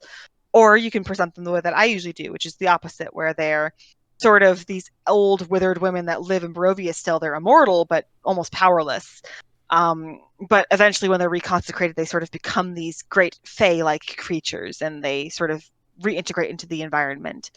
But yes, the presentation of them is up to the DM. You can interpret interpret them as differently, or as you can interpret them any way that you so choose. But the fact of the matter is that they do need to be restored in order for Strahd to be defeated, at least to coincide with the plot that we discussed earlier. And that's basically what the Fanes are. They're the archfey of Barovia, and yes, they are the land indeed. Yeah, I mean, there's a lot of great symbolism to be had with the ancient of the land. If you are running the Death House, then they are actually hit with that motif right in the beginning, but they more than likely are not going to understand what that means. He is the ancient, he is the land. Eventually, over time, your players may grow to understand what this is, and then eventually they're going to go out and try and make this world not as dark and terrible as it once was. So as they begin to understand this relationship between Strahd and the land, what is the Kickstarter? How do they understand what these Fanes are, and then how do they understand what to do about them? Uh, it usually occurs for me somewhere in Vallaki, or usually afterward, a little bit in the winery sort of sections, when the druidic sort of aspects of the campaign start to come into play with the winery gem that's been stolen, the druids, the twig blights, and all of them. Um, there usually comes a point when Strahd, at least in my campaigns, I try to present certain Strahd encounters where he displays his great power over the land, where he doesn't just control wolves, but he controls the weather, where he can suddenly literally make it rain, or or even part the clouds to make the sun come out to kill a couple of his own vampire spawn, because he thinks it would be fun, Just a or a fun flex. show. Yeah, just a flex. Oh, I think my first campaign I had him kill himself that way. He had the sun beam down on him and just burnt up while smiling, just knowing that he would be resurrected the following dusk. Like, didn't matter to him. But eventually, I usually have some sort of NPC, whether it's usually the Mardikovs at that point, because the Mardikovs are, again, the big spy network in Barovia, who sort of passively suggests that power like that shouldn't come naturally to just vampires, even other high vampires of research. They might also get this information from like Esmeralda or Van Richten, but vampires should not have power over the land. Wizards, even, like, great, like, yeah, there's like the wish spell, but they shouldn't be able to control the weather like that, or just be so unafraid of death. That's not natural. Um, Something else is at play there. And at that point, the players figure, oh, because you, as the DM, have literally just told them through a mouthpiece that something is off about Strahd, and they have to figure something out. So they ask, what do we do? And the NPCs that they talk to usually say, we don't actually know, but there are people in Barovia who might. They might refer to Argynvostolt with the ancient undead there who do remember a time before Strahd. They might refer to a mysterious amber temple that no one knows exactly where it is, but again, those aforementioned undead might actually know. They refer to that there is a horrible, horrible ancient witch of the bogs. She's evil in every right, dangerous, so very dangerous. But she might know how to stop Strahd if you can maybe like force her to somehow. I don't know, pry the thoughts from her brain. Figure it out, players. There are the werewolves in the woods who are connected to the land and might remember, the shrines themselves, might remember the location of the Amber Temple if they kept record of it somehow, or even just in their oral history. There are these sort of advanced locations of a higher level, sort of level cap, that if you go to these locations, you might find answers to how to kill Strahd or how to weaken him. And that's, again, a great way to hook your players into those locations, which otherwise they don't have any hooks. Um, it's just more of, go there, you're level appropriate now. But in this case, for trying to figure out the Thanes or finding the Amber Temple, now they have a way of looking for that information. And that's usually when I start to plug that information, is again with NPCs, usually about Vallaki and about the winery. Is when I start to suggest to my players that things are not quite right. Yeah, I mean, it's definitely something to be said about your players eventually, think they're probably just thinking, oh, it's, just another big bad in the big castle. But then slowly they do understand, okay, there is a lot more at stake here. Stake, haha. There's a lot more at play here. There's a lot more tying to the world. And getting other NPCs involved in that is always fantastic because they're truly going to meet all these friends, enemies, and antagonists along the way, and they're going to be the ones that are pushing your players forward. Whether your players, march headlong forward or they fail forward, hopefully they're moving forward to some degree. And obviously, all the links are going to be up and all that, but go ahead and look through all those feigns because chipping away at Strahd's power is totally awesome. The idea that your players can truly knock this guy down a peg, even if it is only a little bit, goes a long way, and that is a really cool feel. That is a game mechanic that we sadly don't see too often in D&D. In D&D, it's usually just, okay, here's the bad guy, hit it until it drops to 0 HP, right? Yep. And that serves a purpose, I guess, but we want more, and that's what we're getting here. We're getting so much more. We're getting this idea that we can remove certain abilities and we can knock down the HP and we can do this, we can do all these things, and that's always just so great. So great. Hmm. When you were doing this, were you researching other content? Were you looking back to the older editions of D&D? What was the whole homework process of writing all this out? Uh, some of it, gosh, I'm not even sure. I would usually just Google things of what existed and then sort of interpret from there.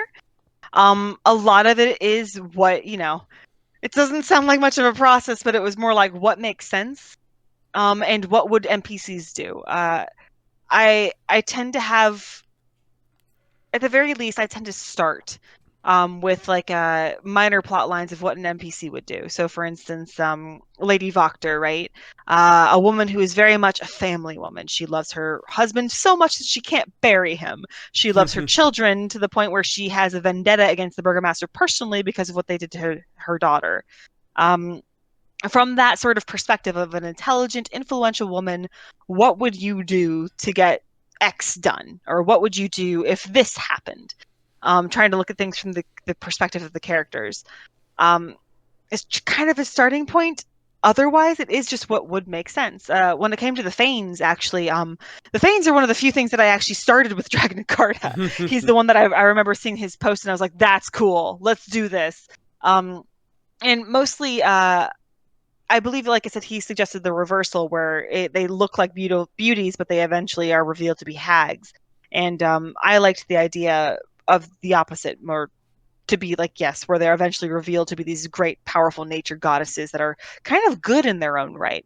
Like, yes, it's Barovia, but I liked the idea of giving kind of a good ending to it. Additionally, I also liked the sort of getting rid of that ending with Strahd coming back. In the as written text, Strahd's defeated, the players go riding off into the sunset. They go home. And then the players themselves don't even know because there's no way for them to know unless you tell them. Strahd comes back and the mists envelop Barovia again, and then it all just starts again. And that just seems like such a letdown because either your players go off and they're oblivious and you're sad about it, or you tell them and then you're all sad about it. And that's no way to end a campaign. It's funny in Um, the time I got to play as a player through this campaign, I ended the campaign as the new Dark Lord of the Lands. But that was yeah, that's a cool ending. See, that that's was a fun better. ending. That's a good, satisfying ending. But yes, if you just defeat Strahd and then he just comes back and there's no other influence, no cool replacement for him, or no other sort of thing to go along with it to make it feel more conclusive or more finite, then you usually end up feeling like it falls short, and your players will end up kind of just disappointed like you are. So trying to find ways to alleviate that disappointment to sort of make things feel more conclusive to give closure, I think is a primary influencer toward just trying to figure things out, of testing this and that, thinking it out, writing it out, sleeping on it, coming back the next day and saying, "What was I thinking?" Delete, delete, delete. Um, yeah, until finally you get something that you can work with. I will say I think the only merit to having Strahd return, especially if you tell your players this, is either one, it's because you want them to run the campaign, but with the world changed based on how they've interpreted it, or two, you run, Curse of Strahd 2 Electric Boogaloo, in which case, Hmm. yeah, you obviously do whatever the heck you want with that, right? Or Hmm. Hmm. well, there was a weekend at Strahd's. You could do fun stuff like that too. But definitely, I do think that there's definitely some motifs and ideas that do well being changed. The idea that Strahd returns no matter what. That does feel like your players weren't the chosen ones. But once again, I strongly recommend that if you run another campaign, then you have a whole bunch of different changes in place because I think that's a ton of fun. Hmm. And there's definitely a lot of merit to going through all this stuff and sifting through. You obviously sifted through the whole dang book, and I'm willing to bet that you read this thing cover to cover like what 10, 15, 100 times, like, right? Yeah. Oh, the Yeah. the book just kind of falls open at this point. Yeah. Pages are every single one like There's a you know double what I entendre mean? on page 117 if like you start looking through the margin. You've read this thing cover to cover, and especially because you've ran this thing multiple times and you've done this fleshing out series. When you've Hmm. done this fleshing out series, you've once again the link's going to be in there. Hopefully, you've already read this stuff. If you haven't, I strongly recommend that you read some of the stuff. Thank But you. when you are going through here, you've gone through so much. You've gone through I mean, is there anything you haven't gone through yet? Um, hmm. I don't think. Not, I don't think so. Yeah, you've touched I everything. guess, yeah. I guess something that I really haven't touched much on is actually Mordenkainen, the Mad Mage. Oh, okay. Okay. Yeah, I don't know why exactly. I just don't really touch on like I'm sure there's a way to incorporate him into everything, as there always is. Yeah. Um, but he's always been a bit extraneous in my own games. He's never really come into play, and as a result, I just haven't focused on him very much. Um, Mordenkainen's a I very out there character for sure. Yeah, he's also like in the woods far to the north, away from everything else. He's very difficult to bring back to sanity as written. So it'd be like kind of how would you even know where to begin with this super powerful mage who's literally just crazy? Um, Also, he kind of just seems like a little bit of a name drop, which is fun, but like also, it just doesn't really seem to matter as much in the long run. If you don't have nerds in the party, there's no point, right? Mm-hmm. Um, Like I DM for like people that aren't nerds all the time, and then if I said, "Oh yeah, it's Mordenkainen," they'd be like, "Okay, who?" But and also, one thing I hate, it's a little bit of a pet peeve of mine, is having too many like, big strong NPCs or DMPCs is the big, bad example of them, I suppose. Although some DMPCs that I've seen join parties have been actually very good, or players can come to be very attached to them under certain cases. You see the quintessential meme of like, "We've adopted you now. I will never let anything happen to you," from players toward NPCs. Um, but if they get really strong, if that DMPC is a very, very strong character, and then they end up sticking with the party for a long time, like Ireena, right? She has the potential of being with the player characters for the entirety of the campaign as written. And that's a long time to keep one NPC around. Oh yeah. That's a long time to keep one NPC alive. Let alone make sure that she's always likable, always there, always consistent, and somehow keep pulling that off. And at that point, she really does become your DMPC. And that has so many traps involved into it. Yes, it can be done well. Yes, it can be done successfully. But like evil player characters, there's so many traps that a lot of DMs might not see with that kind of influence. Um, Mordenkainen, I think, has a big risk of that happening because Mordenkainen is famous. Also, if you restore him to sanity, he's very, very powerful. He's the freaking Mordenkainen, Like, why wouldn't he want to help the player character storm Castle Ravenloft again? I guess maybe he's afraid or something. Maybe he's too scared to face Strahd again because he's already tried once. But if he's a mage that's lived in the woods for the past several years and he has nothing else to lose, why not try? Why not use your magics, especially if you have these super powerful player characters with you now? Like, let's go. Let's storm the fort. Let's do it. And then you have one more spellcaster to take care of in the final Oh. battle against Strahd, and then the counterspell wars commence, and Yep, counter spells and time uh stops and oh ugh. like there it's just honestly from a mechanical standpoint it is so much to handle that it almost doesn't seem worth it to really try to incorporate him narratively in the campaign. While I respect him as a character, while I think he's kind of a fun little side thing that can work in the long run, I just generally don't include him in my campaigns simply because I know the mechanical pitfalls of his character. Um, yeah, he's one I tend to avoid. So what I do for my campaigns is I run Death House, and instead of having Lancelot, the lovable dog, I change Oh. Lancelot's name to Merlin because everyone's doing Lancelot. Oh. My dog's Merlin. Screw you all. But here's the funny pit trap I find. I run Merlin, the lovable dog. Everyone grows to love him.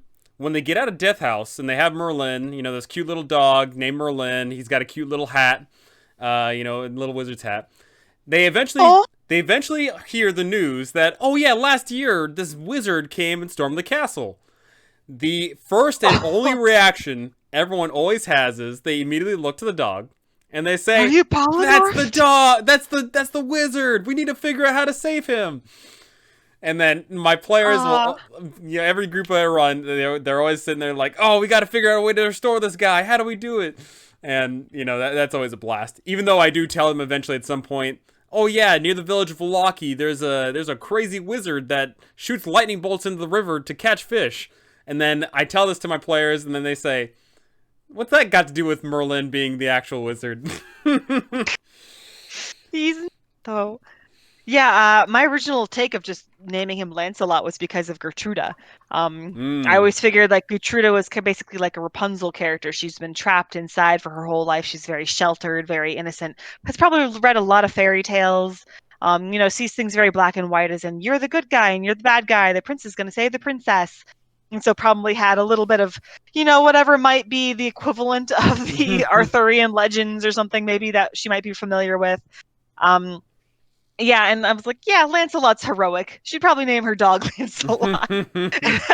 That was pretty much all the thought that went into that. It's not location appropriate, unfortunately. I'm actually very terrible at naming things locationally appropriate, but I liked Lancelot. well, one, I mean, we'll be talking about this at the end of it all, but the new campaign setting stuff. But I Hmm. do think that fairy tales would be extremely popular in amongst kids, right? Because they Hmm. grew up and their parents are all drunks and just hate everything. So it would make sense that there'd be this perpetual thing of the kids in the village interact together and then they share these stories. And yeah, maybe they share some fun stories about cool epic heroes that come to save the day. And then they see these cool epic heroes roll through town, and then all of a sudden, a couple days later, they see him in the March of the Damned. And so maybe they have that sort of escapism through fun little fairy tales. And Hmm. I certainly think that fairy tales, deserve a place in the land of Barovia because even as joyless as it is, some people might still try and find those rays of hope. Yeah. Absolutely. So while you're fleshing out all these locations, you're going super duper in depth, like your word counts through the roof on all these posts. Uh, Oh. what is the best in your opinion? What is the thing that you fleshed out and you looked at it and you said Très magnifique? This is the best thing ever written of all time in human history. Which one is that for you? Oh gosh, I don't know if I have that much pride in my body. um, I am questionable about most everything. I'm still, like I said, floored that I even get enough traction these days that people care. Um, uh, gosh, hmm, hmm. Because looking at this list here, we Okay, got we got like all those uh, locations. We yeah. got these the road maps. You got the Castle Ravenloft itself, running the werewolves and lycanthropes. Like what? Of all Uh, those places, what was the one? I don't know. I mean, okay, from an overall standpoint, probably like just the fact that you have to work to kill Strahd, I think was a better idea. a better idea on my part, hopefully. Oh gosh, now I feel like I'm patting myself on the back. But from an overall standpoint, I think that from uh, actually, I don't know, like it kind of because one of my favorite characters is that slowly has turned out to be the abbot. Hmm. Um, and while like my write up on him, I don't remember how exactly I phrased things, but I really, really like portraying the abbot. And while I don't know if ever anyone else like really latches on to him, he's one of my favorite things to portray in the campaign. And like when I think of like a character that I portray hopefully well, or at least I would like to think I portray him well, I usually defer to the abbot just because he's so alien. God, I love him. Um, Yeah, I compare the abbot to Javert or Judge Claude Frollo in a sense, like a oh, character that is standoffish but not immediately antagonistic, has their own set of oh. ideals. Not necessarily they are exactly the same, but just similar Mhm. enough to the point where you can draw some inspiration from those characters, specifically the abbot, is this unique enigma in the world, and I certainly think that he is someone that should always be in every campaign. Whether that just be a little moment or more of a not necessarily intimate, but more knowledge based. Your players interact with the abbot multiple times because it is a unique character, and I'd Yeah. love to see it. Oh, I play him like really like an alien. As far as I can tell in the entirety of the campaign, he is the least human. Like even Strahd himself has a basis in humanity, has a sort of understanding of how people work, of what, you got to eat, you got to drink, you got to love, you got to laugh, you got to, be angry. Does Um, Strahd have live, laugh, love in his castle oh, he somewhere? does. It's in his memoir as Oh, well. You okay. get the Tome of Strahd, it's on the last page. Um, but the abbot though, the abbot is an alien. Like I like portraying Celestial, or at least for him as a Celestial, because he's a Celestial. I like to imagine that the upper planes are not just like, it's not just Elysium where you go skipping on clouds, like something that we can paint. But what if instead it's like this literal uh extension of reality where they don't see things based off of matter and material, but they see things based off of soul, of goodness and evil and sort of this raw energy. And as a result, the abbot comes to the world and he just doesn't understand humans. He doesn't understand, humanity, whatever, humanoids, whatever, D&D. Um, but like for instance, the way that I portray him, the abbot can't really tell. Like if he can, if he squints and if he tries really hard, but he can't really tell the difference between like halflings, gnomes, dwarves, and children. Like they're all short, they all look kind of the same to him. Oh, that one has a beard. Oh, okay, I get it now. He has trouble remembering names because names in like this ye old mortal speech of commonhood and even like dwarvish names and stuff like are they all kind of sound the same to him. Like yes, he understands them, but he's literally speaks every language. Language to him is non-consequential. Yeah, The something Fairview, something to recount is the abbot didn't name himself the abbot. That's just what people call him. he whatever his name Yeah. is impronounceable. Like yeah, you could probably say it somehow in celestial, and then these poor mortals could bastardize it when they try to repeat it back to you, and he's just gonna wince. Um, but he's this creature that doesn't see people as valuable. Like he sees people as expendable toward the right toward defeating Strahd in the end. Like, yeah, oh, you give up your life and you're a martyr, and maybe you might suffer along the way, but he doesn't really care because to him they're just sort of pawns and chess pieces, and he himself has never really been used in that way because he's a celestial of all things. Um, he just has this horrible, horrible disconnect. And one of my other campaigns, player really, oh my, he got so incensed by the abbot. He was so just appalled by him. And he had this moment where he just yelled at him, just said like, who do you think you are?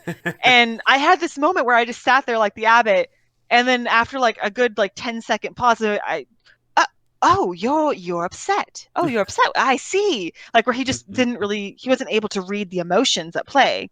He's I love how alien he is and how removed he is from everything. And at the same time, even though he is alien removed, he's still just evil and psychotic. Because kind of like a man that works in a gardens and you're assigned to a greenhouse in the back corner of the lot. And the greenhouse is kind of there and And like maybe the owner of the property says like, "Oh, I want you to care about the plants." And everybody else, all the other gardeners, they care about the plants. They give all their love to the little rose bushes and watch them grow and give them fertilizer and stuff. You get back to this greenhouse and you're like, "I really don't give a shit about plants. I'm gonna see what happens if I play horrible music and scream out to this one and like feed acid to the other. Like I don't care. I'm gonna see what happens." Like that's the abbot. He just doesn't care about these people that he's supposed to care about, and he doesn't. Yeah, and that's certainly a amazing revelation. If your players converse with this person, they, depending on the lore that they know, the information that they're given, they might know that this guy is just some guy, or they might know that this guy has lived for a long time. And then once they see that, oh yeah, he can actually raise people from the dead, at will. But more importantly, if they somehow see his true self, then they're gonna fall into true despair because, oh, if an angel can, get corrupted, then what hope do we have, right? God, And I think it's a very powerful emotion. to this day I haven't had a single party want to fight the abbot, and I'm upset about it. I want to run my abbot fight real bad. Oh God. I mean I have a That's when feeling you it'd be start really having the abbot make like outlandish requests for like, okay, you got the gown, okay, now I need the perfect pair of mm. shoes or something like that. Oh no, the gown quest I get rid of usually entirely, Mm. but no, everybody's always too afraid of him. Apparently, I make him too scary or something, just because he's so like he's so aloof. He doesn't care, and they're just like, "Oh, he must be really, really powerful," and they never fight him. They go running away, and they hope never to see him You again. I'm like, cowards, "Gosh come darn it! back here. Come back here! Let me turn into a dinosaur, please." So yeah, you've certainly shown your appreciation and love for the abbot, and Yep. So that was a bit of a diatribe. My apologies. no, I mean that once again, that's what we're here for. Mhm. And of course, you probably have done a immense amount of labors in regards of the abbey of Saint Markovia. All the terrible, Mhm. horrible things that are going on up there, and so that's your high. That's the thing that you love so much. What was Oh the yeah. thing during the book? You're reading that, and you're thinking to yourself, "Man, I'm gonna have a terrible time writing for this." Did you have any moment like that? Well, like again, the Vistani are still a bit of a sore point. Although it wasn't difficult to write about for sure, But it was because it was yes, one there's a lot. you had to be very It was tentative about, in a sense. You had to be like, yeah, okay, we gotta. yeah. It was one that I read, and I was like, this is kind of like not a great way to present this, actually. um, Yeah, that trails back actually. I used to be a bit of a comic nerd as well. Not as much anymore, thankfully. I've kind of grown off the habit. Thankfully. Look, man, it was very expensive, and not that D&D is any better, but um, one of my favorite characters growing up was Robin, the original Robin from Batman and Robin, Hmm. Dick Grayson, Mr. Man, and he's Romani technically. And so seeing like the Vistani, who are supposed to be Romani, I was just like, huh, like no, that's not how they're supposed to look. No, no, no. Like yeah, so just sort of giving them a better treatment was probably the low point of reading the book, and also a high point of sort of writing for it, to sort of alleviate that tension. Um, yeah, I don't know. Yeah, I don't know if I had a really big low point. That's good. Yeah. I mean, I guess one low point, like just writing, not necessarily based off of the book, but just sort of for the actual fleshing out series, like writing about Vasily von Holtz, Strahd's alter ego. Hmm. I am not a fan of him, and I held off for so long of writing about it online because I didn't want to piss anyone off. Vasily And is like, so when people are coming into the Curse of Strahd community, they start interacting with other people. And Vasily von Holtz has taken a life onto himself. Like, yeah, a lot of people think like, okay, like this is definitely how it is as written. Da da da. You read that nope, book? What? It's not there. What? You know? nope. He's It mentioned 3 times in the whole campaign in like tiny little sentences. Yeah, So like a lot of people, between all the guides and whatever else anybody's talked about, Vasily von Holtz has taken on this whole new world, and obviously, like you just said, you don't want to piss off, X number of the community, and yeah, I will Well, say there's definitely like depending on how you approach it, it certainly can be powerful or it can be absolutely nonsensical. yes, I think the worst, because most of the time that I see that, or at least the worst of it that I see that Vasily is used as sort of a larger issue, that does come up just with this campaign. There seems to have been probably ever since the Twilight phenomenon, if we remember that, the sort of great romanticization of vampires in general, of how like we want like, oh, they're so wonderful and cool, and oh, they're so edgy, dark, tall, dark, and handsome. Wow, my heart goes thump, thump, thump. Um, but to that extent, somehow along the way, people who want to run the campaign try to turn the campaign into making Strahd redeemable. Basically making Strahd like a protagonist in the story that can be brought back to the goodness, kind of like the Phantom at the end of Phantom of the Opera, who finally sees the error in his ways. And overall, I think that's a very it drastically cheapens the overall narrative. It makes things about Strahd instead of about the people that he's hurt. It glorifies abusive relationships. Um, gets into a lot of really touchy subject matter.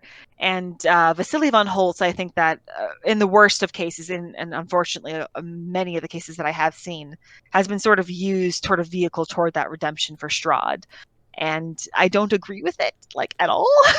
um, my so I tend opinion not to on that report. Yeah. is that one, a lot of people use it as some sort of like cheap trick for Strahd to just integrate himself into the party, and at the end of it, like you reflect and it's like, why would Strahd have actually done that when he could have just done Hmm. something else?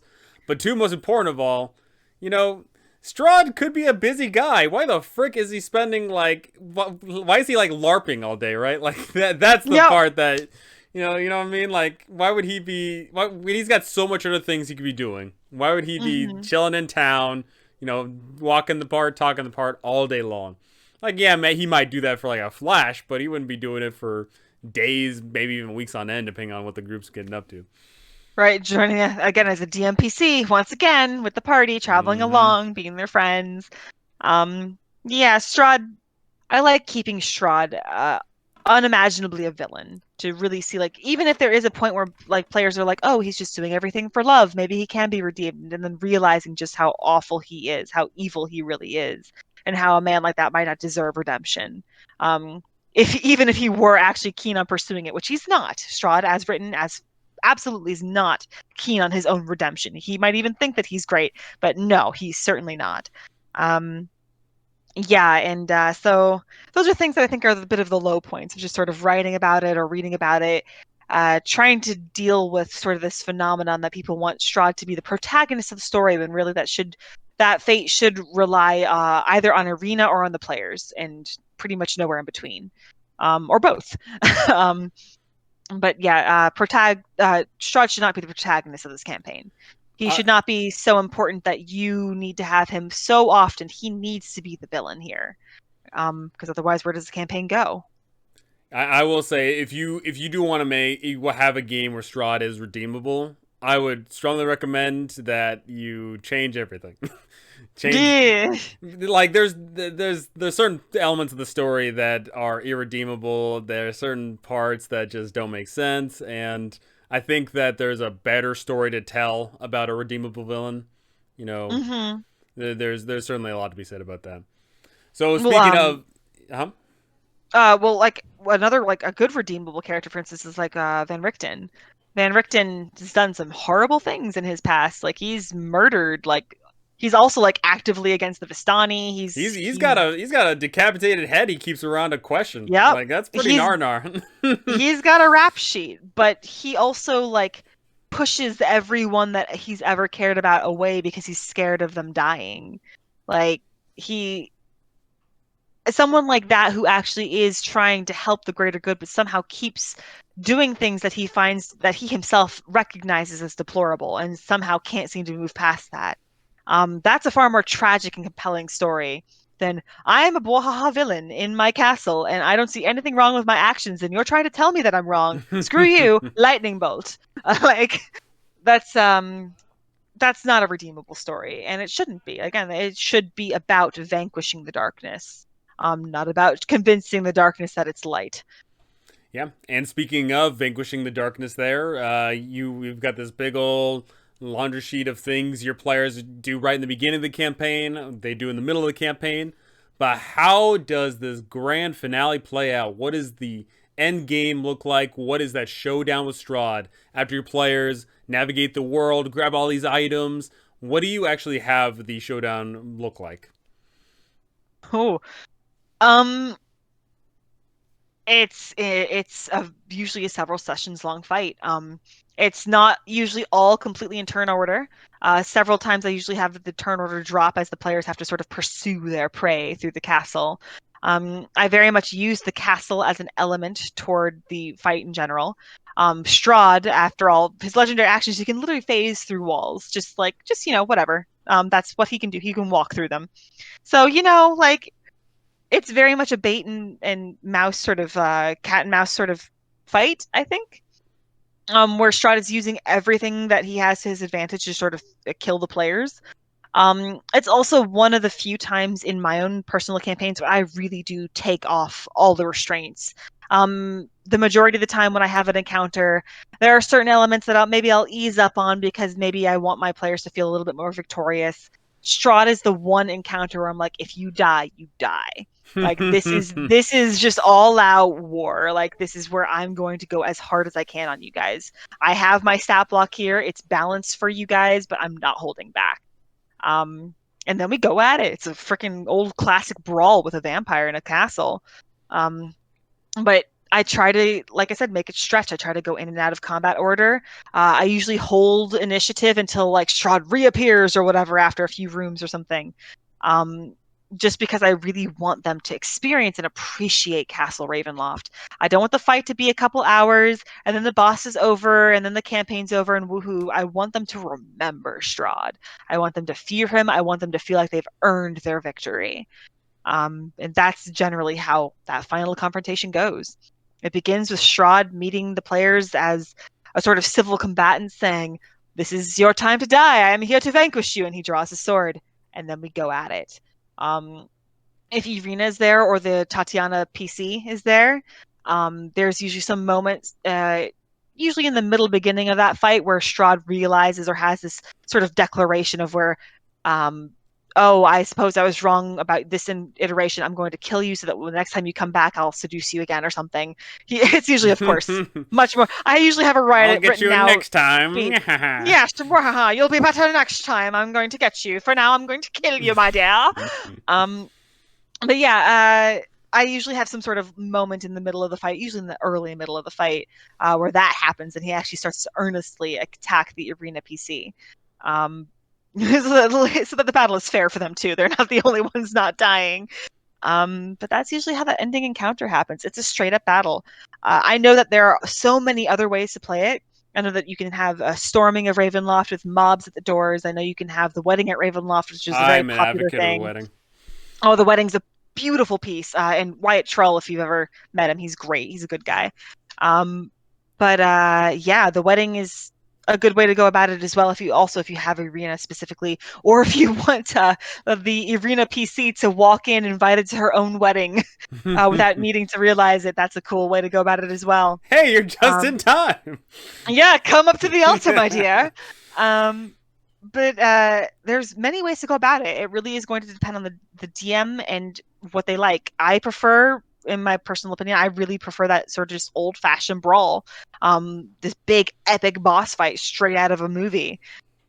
Yeah, that's generally how I engage in that though. Do you have a preferred location on where it starts from the card reading? Yeah, the crypts.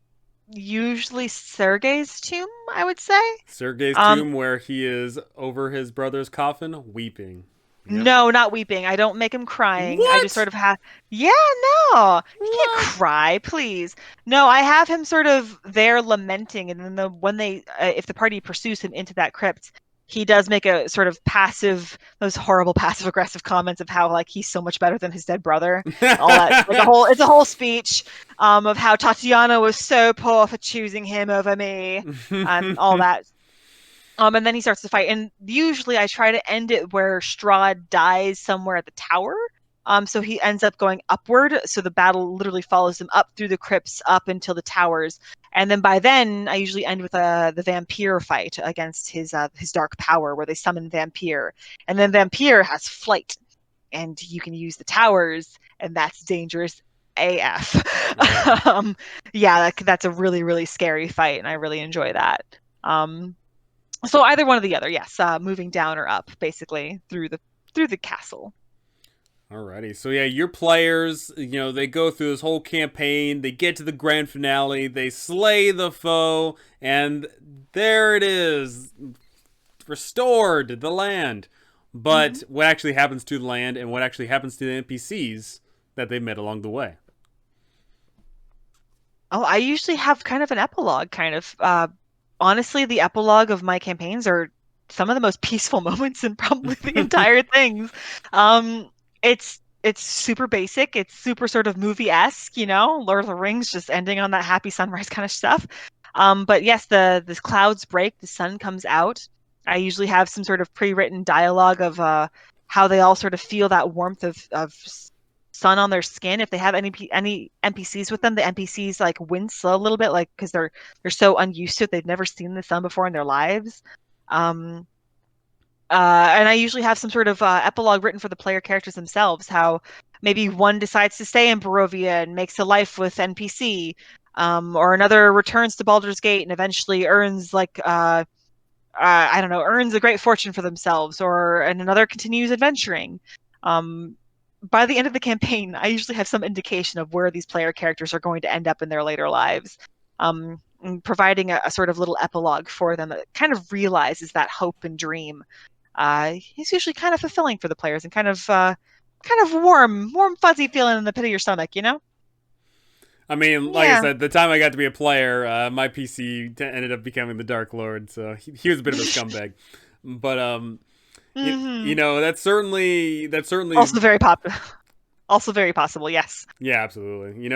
It's certainly a great feeling to wrap up a campaign like this, where you grow very intimate with the land, and then eventually you either choose to settle or you choose to go. And as written, settling ends up not being a good thing, but in Hmm. your version, of course, we removed that whole debacle of Strahd coming back. Yes. And Or, like you said, or somebody has succumbed to the darkness and there you go. becomes the new Dark Lord There and you sits go. upon the throne, and then everybody else dies.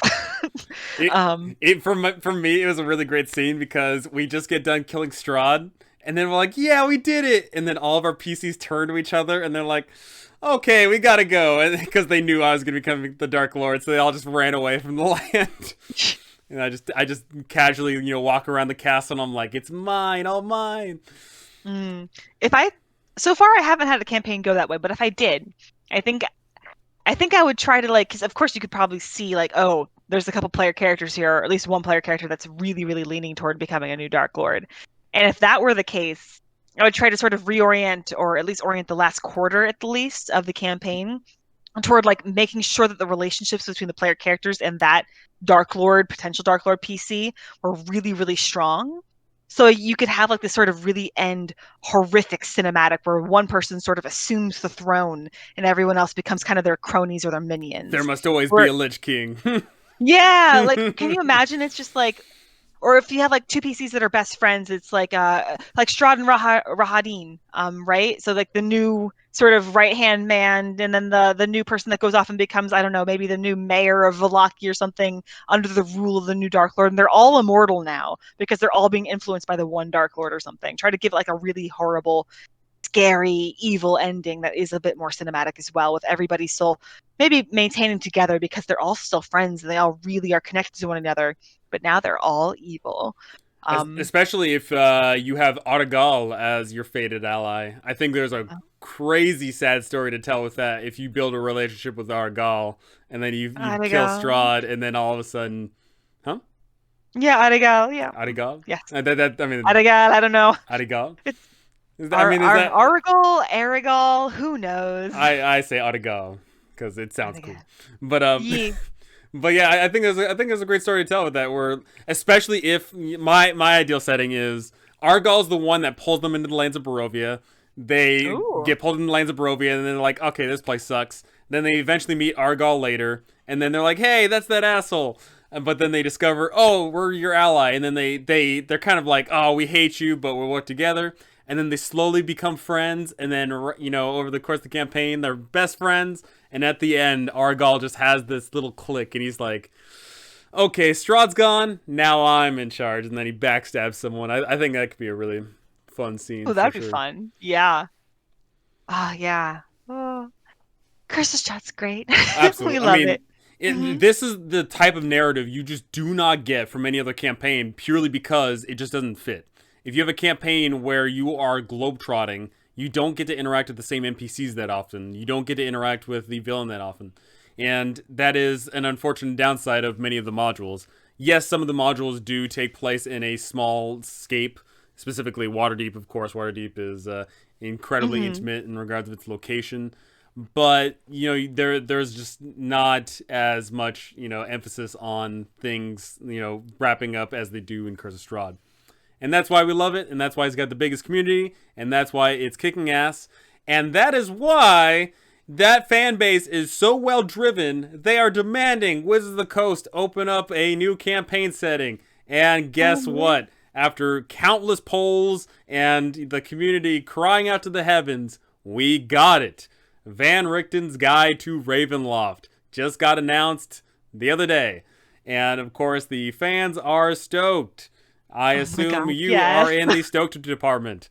Oh my God, my heart like fell out of my chest when I saw that. I was like, is this a joke? No. And then yes. Oh, I'm so excited. I'm so excited. Um, mm, yeah. Oh, Now, I think yeah. So for reference, have you actually done your homework in regards of have you looked at the second edition and third edition, expanded Ravenloft of all the domains of dread and all those, dread lords and all that? a little bit, not as much as like most people would think. I have seen like the expanded sort of mist locations. I've seen some of the names of like yes, like the Lich Kings and all them. Um, I do know that the Dark Lords, are beyond that, and that many of them are very well underdone or like sort of forgotten nowadays, unfortunately.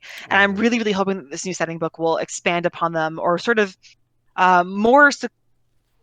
more easily, again, more comprehensively, either list or present them at the very least, so that you have an idea of like, for instance, Strahd, right? His curse is that he can never have the woman he loves, and he's a vampire dude.